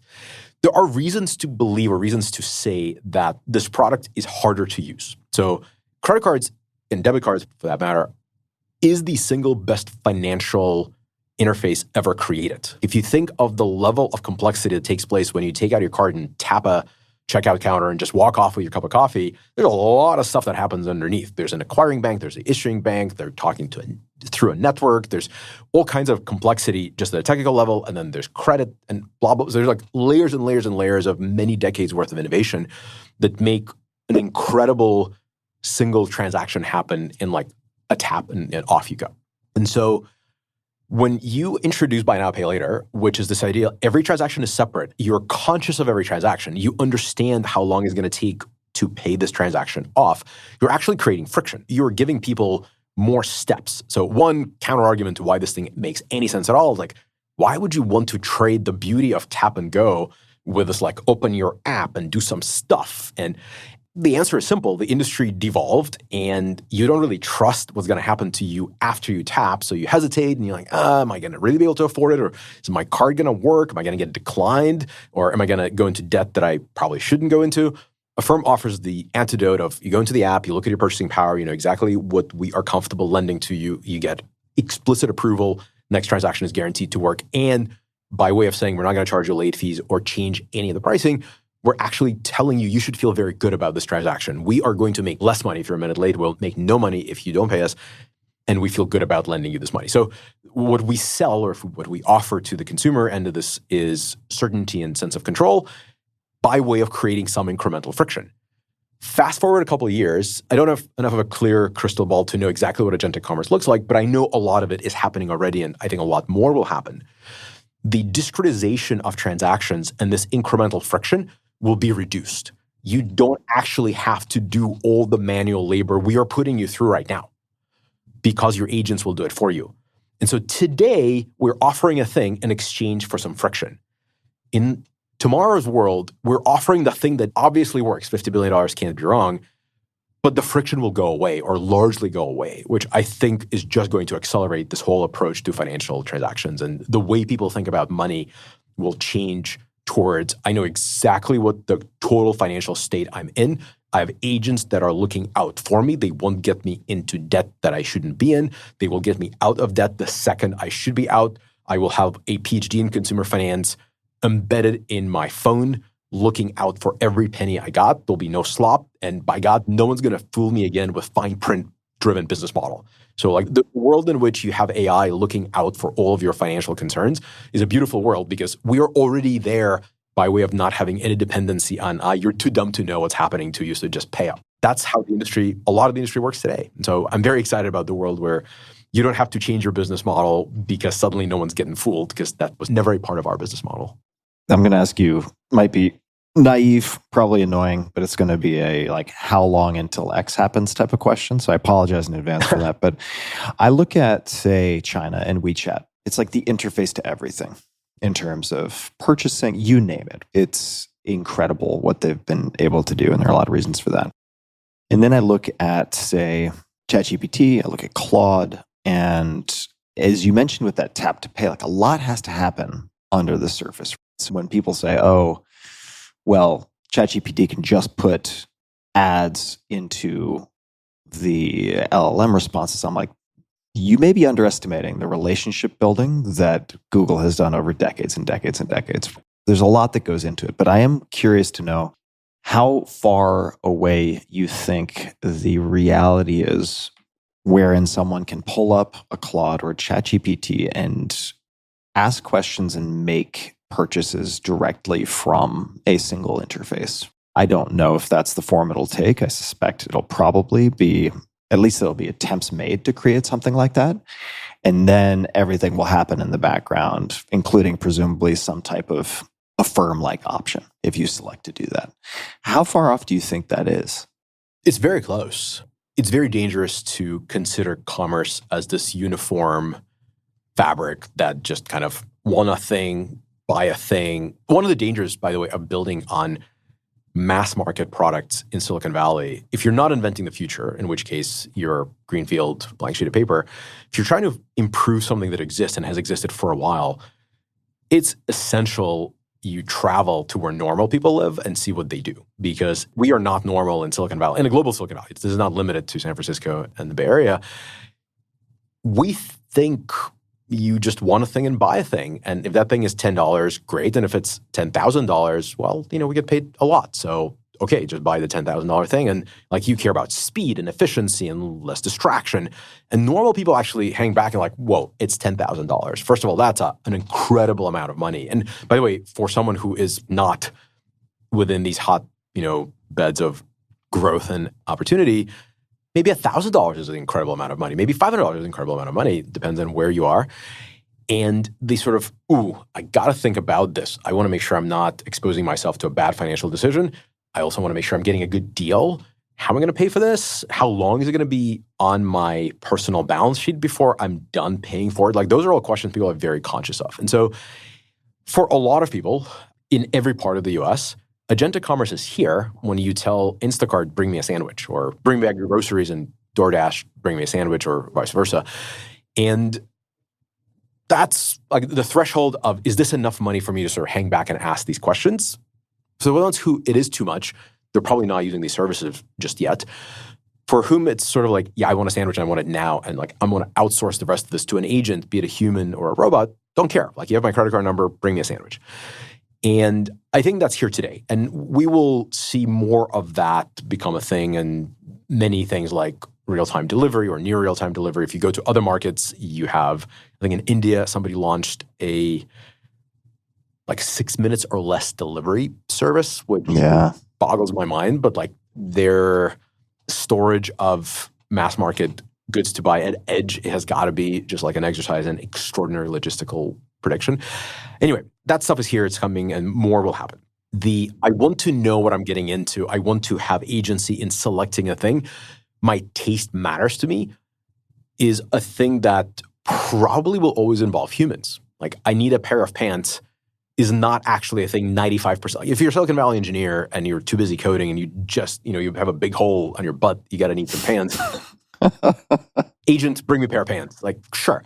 For most people, like, I want them to make sure they fit, and I want them to be my favorite color, and I also want it to match the rest of my ensemble hair, and so on. And it goes up from there. Like, I need a bicycle, but I have brand preferences, and my components are important to me, et cetera, et cetera. And so AI will not replace the need for decision-making and thoughtfulness in consumption. It will obviate some pieces, like who has the best price on the bicycle I want with the componentry that I prefer is a thing that you will gladly outsource. Like, you need to make sure it's real. You need to make sure that the data your LLMs are fetching for you is current, but that's what we're working on today. But at some point very soon, you'll say, hey, chatbot of the moment or of my browser or my desktop, I would like to buy a beautiful-looking Italian-made bike with Shimano components. I want a good deal. I'm probably going to pay for it over time because it's expensive. And I definitely don't want to pay no late fees. And ideally, I don't want to pay any interest. I'm bringing my business to someone who should be so lucky because multiple people will sell me a beautiful Italian-made bike. And go do some comparison shopping for me. Bring me some images of beautiful bikes, and I want to lust after all of them and then pick the one that gets my business. That's a great task for AI. The building blocks for that will include something like Affirm, where the AI will say, all right, so all these people offer some ways of paying. Some of them offer Affirm, which has no late fees, and by the way, has negotiated a special deal with the manufacturer or the seller where they will pay your interest for you. So they're actually covering the time value of money. So the plan is interest-free, which a lot of our transactions are interest-free exactly this way. They're funded by the retailer or the manufacturer. And we're like grasping at that future right now. We're certainly building a lot of the pieces. So I tend to be slightly ahead of schedule as far as like the future I want to live in. I'm trying to pull it in here. But this is quarters, not years.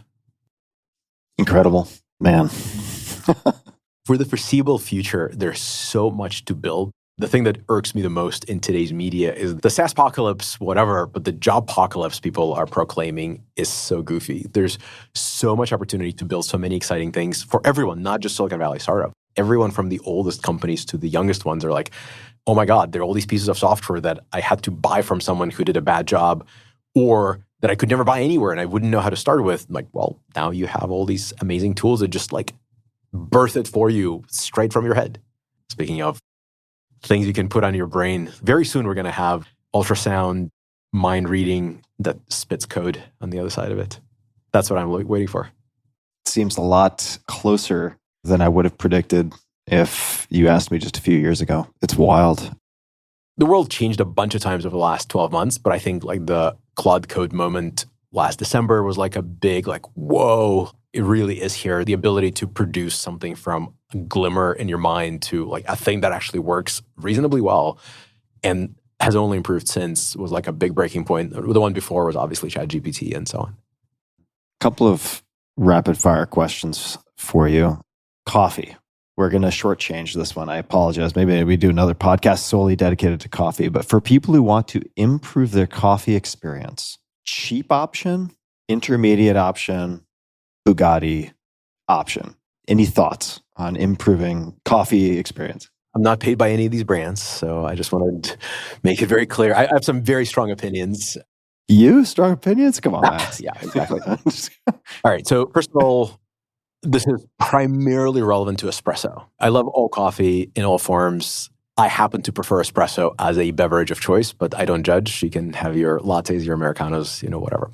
But from the point of view of espresso and espresso-based drinks, the single most important thing is the grinder. And so you can get a fantastic grinder like a niche or kind of these $600, $700 grinders that will elevate your game to an incredible level. If you have a grinder that you didn't pay a couple $100s for, you got to go do that. If you want to get to like a demonstrably better grinder than sort of the $600 range, go get something that looks like a Kaya Orbit. That's like a $1,600 to $2,000 grinder. That's a great grinder.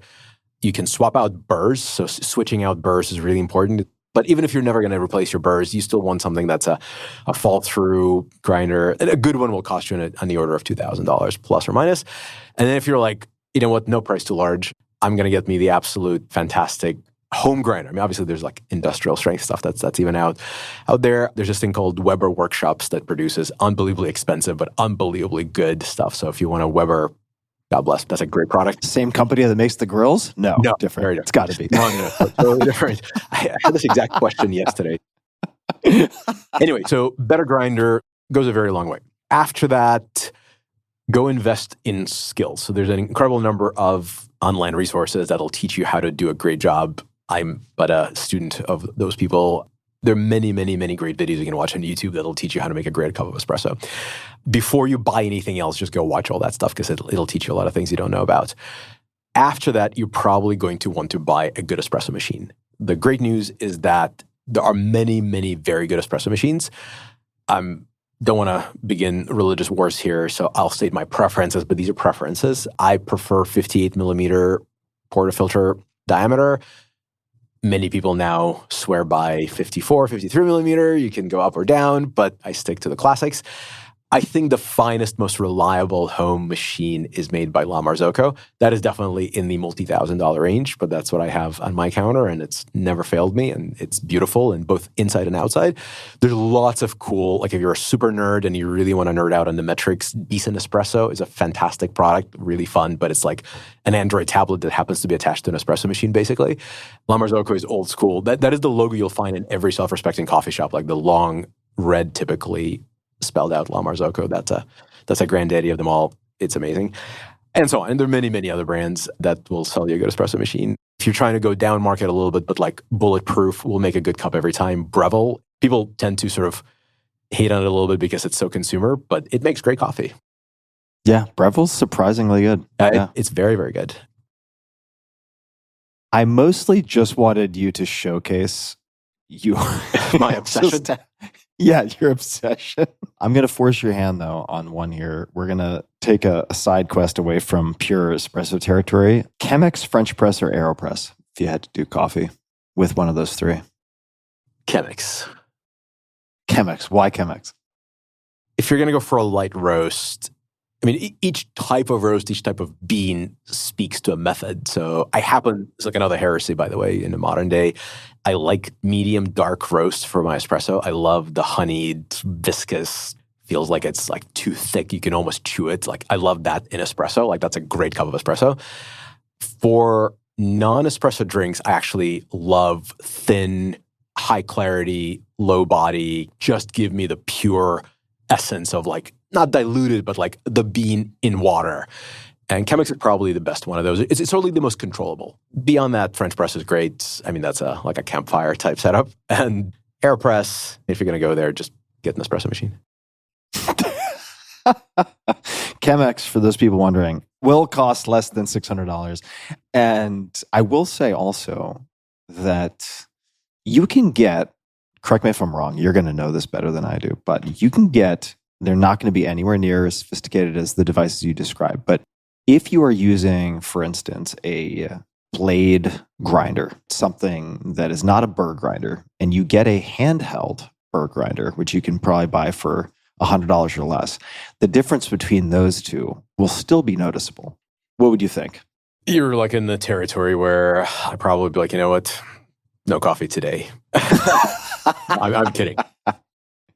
I've been known to exhaust the local supply of pre-ground pods in hotel rooms. So there's coffee and all the beauty of it, and then there's caffeine, and I need both. They're not the same. The spice grinders, as they're known, you can definitely make a cup of coffee with that too. But that said, by the way, if you must have a thing that is not an electric grinder, get a manual grinder. Like those are very cheap.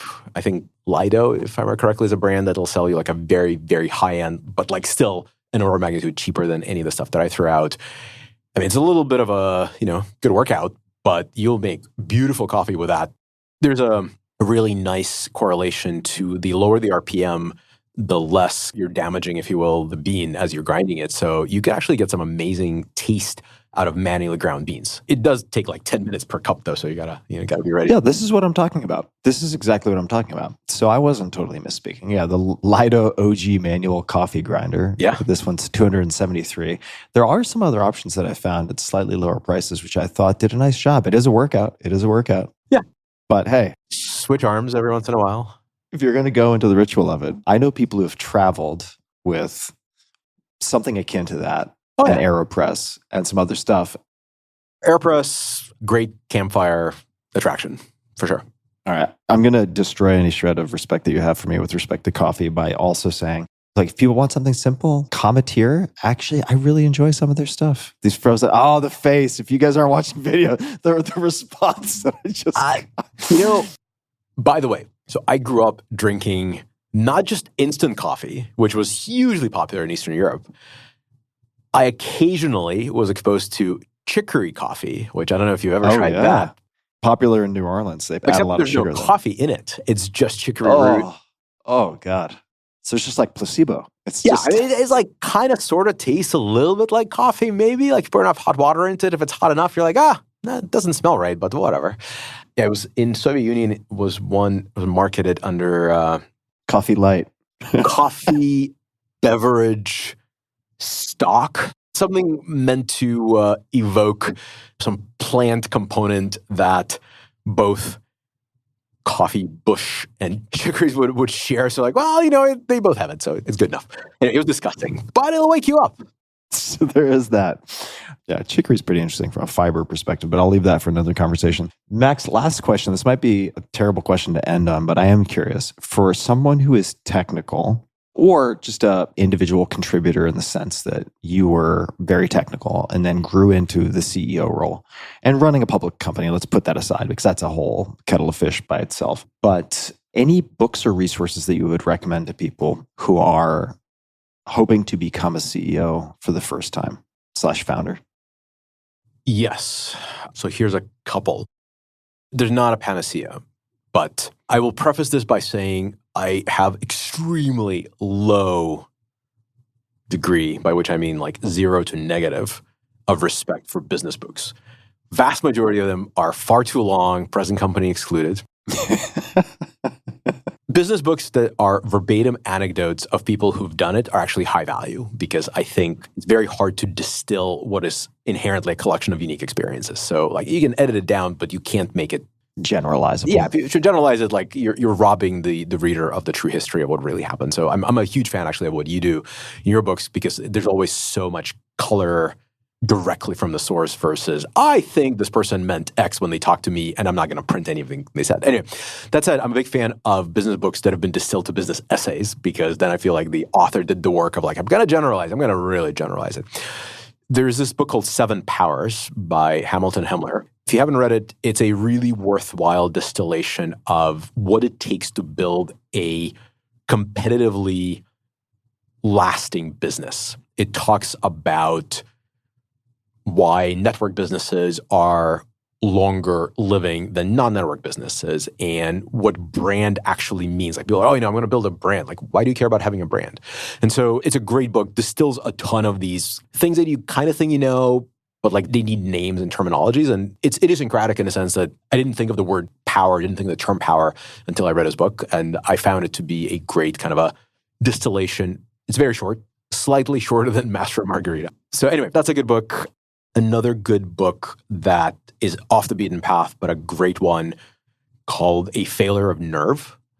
It's a book about leadership, and it really postulates this concept of differentiated leader. As a CEO, as a founder, a lot of times you find yourself at odds with your own team, where you're making an unpopular decision, you're firing a beloved employee, the sort of whenever there's doubt, there's no doubt, then you go do it and you're like, holy crap, what have you done? So you find yourself in these moments where you have to persevere before and then after a decision that you made, and many, many flavors of it.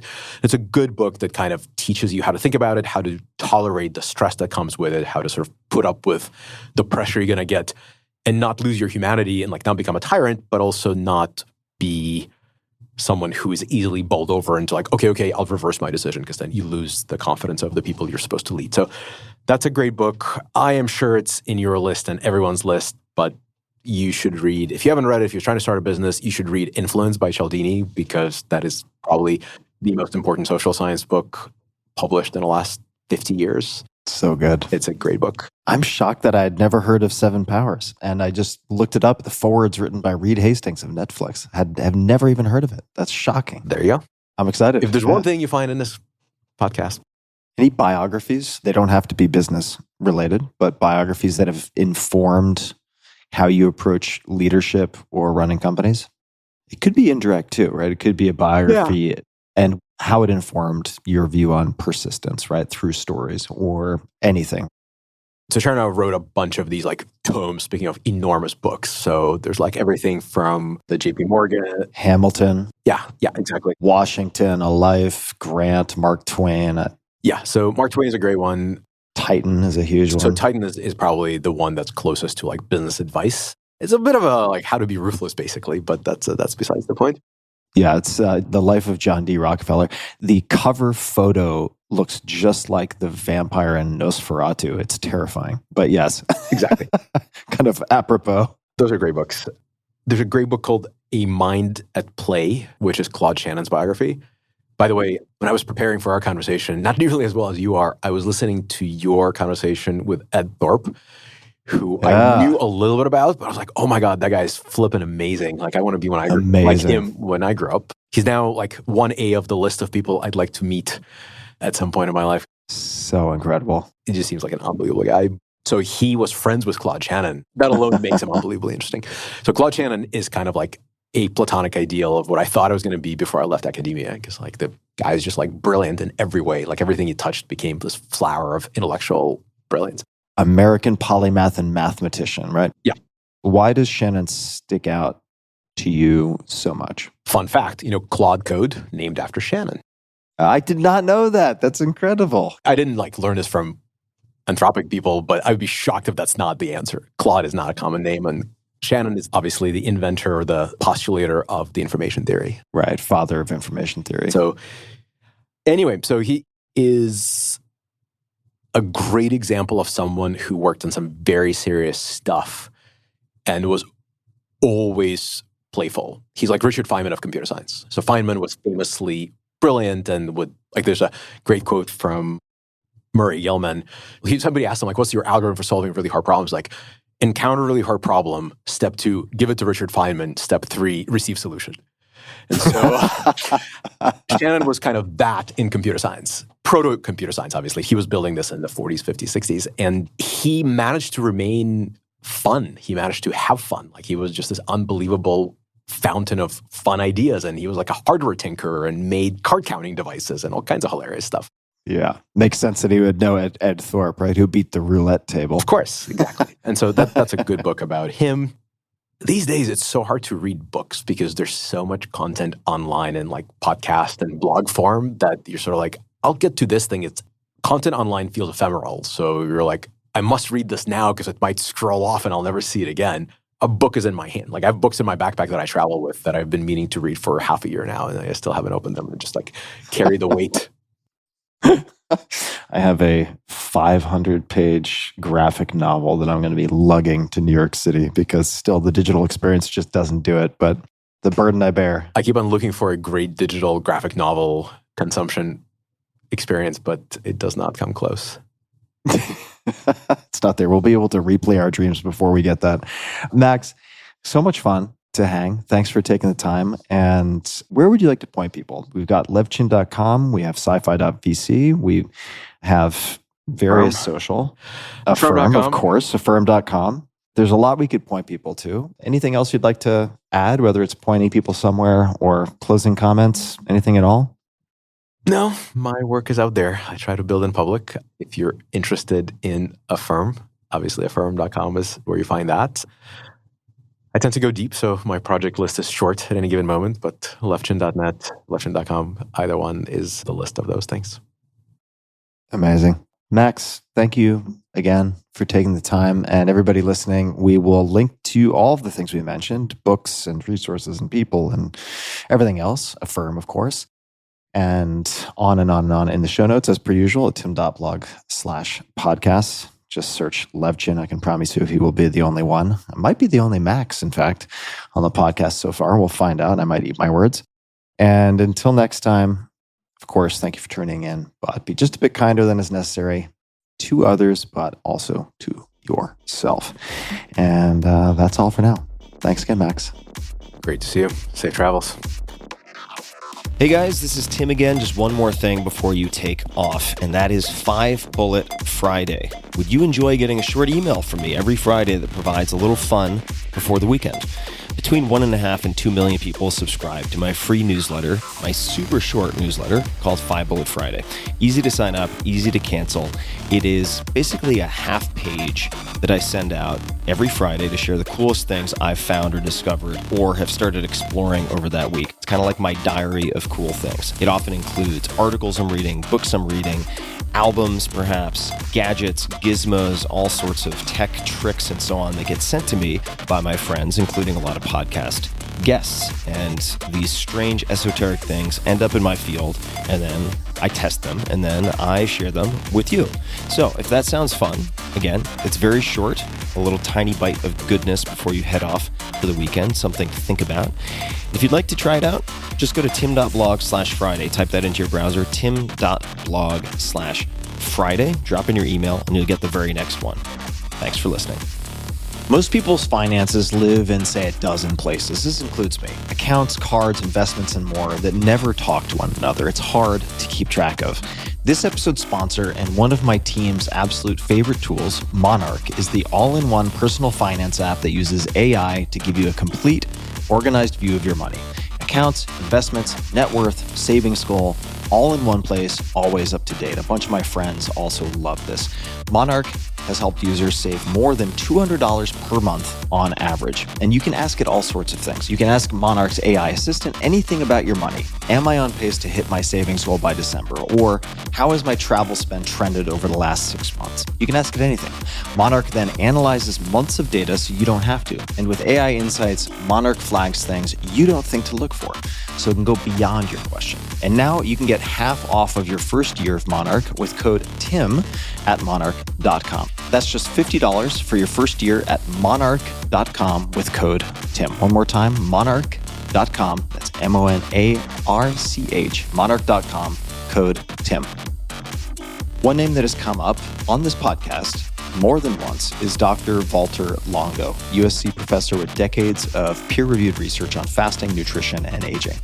And as some of you long-term listeners know, or readers, I regularly fast. I've done a lot of experimentations with fasting over more than a decade, including intermittent fasting, extended water-only fasts up to 10 days, and I've looked at the before and after. Frankly, the fasting has been one of the most incredible unlocks that I have found. The before and after, looking at glucose control, oral glucose tolerance tests, hemoglobin A1C, etc., all these things that really do matter for the long term, for mental health, for physical health, have had dramatic shifts. And I've talked about that before. But the sad truth, the truth about fasting is that it can be really hard.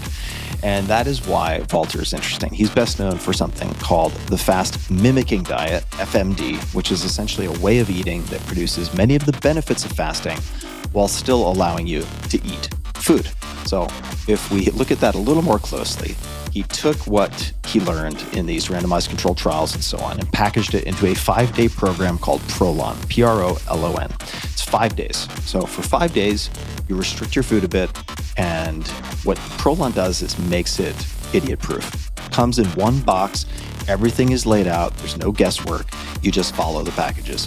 And in scientific studies, 5-day cycles of the fast mimicking diet improved markers tied to metabolic health and aging, help people drop fat while holding onto lean muscle, and even associated with measurable drops in biological age. And to put some numbers to it, with glycemic management, blood sugar management, we were able to see in one RCT improvements in 53% of FMD participants versus 8% of controls. So it does make a difference. You get the benefits of fasting, including autophagy, your body's cellular self-cleanup process, while still eating real structured plant-based meals. So you don't have to negotiate with yourself. You don't have to struggle. It all comes in one box. And it's right there, laid out, simple to follow. And there are other people who recognize, friends of mine like Rich Roll, who also have used Prolon. For a limited time, Prolon is offering my listeners 15% off site-wide, plus a 40% bonus gift when you subscribe to their 5-day program. Just visit prolonlife.com/Tim. That's PROLONLIFE.com/Tim to claim your 15% discount and your bonus gift.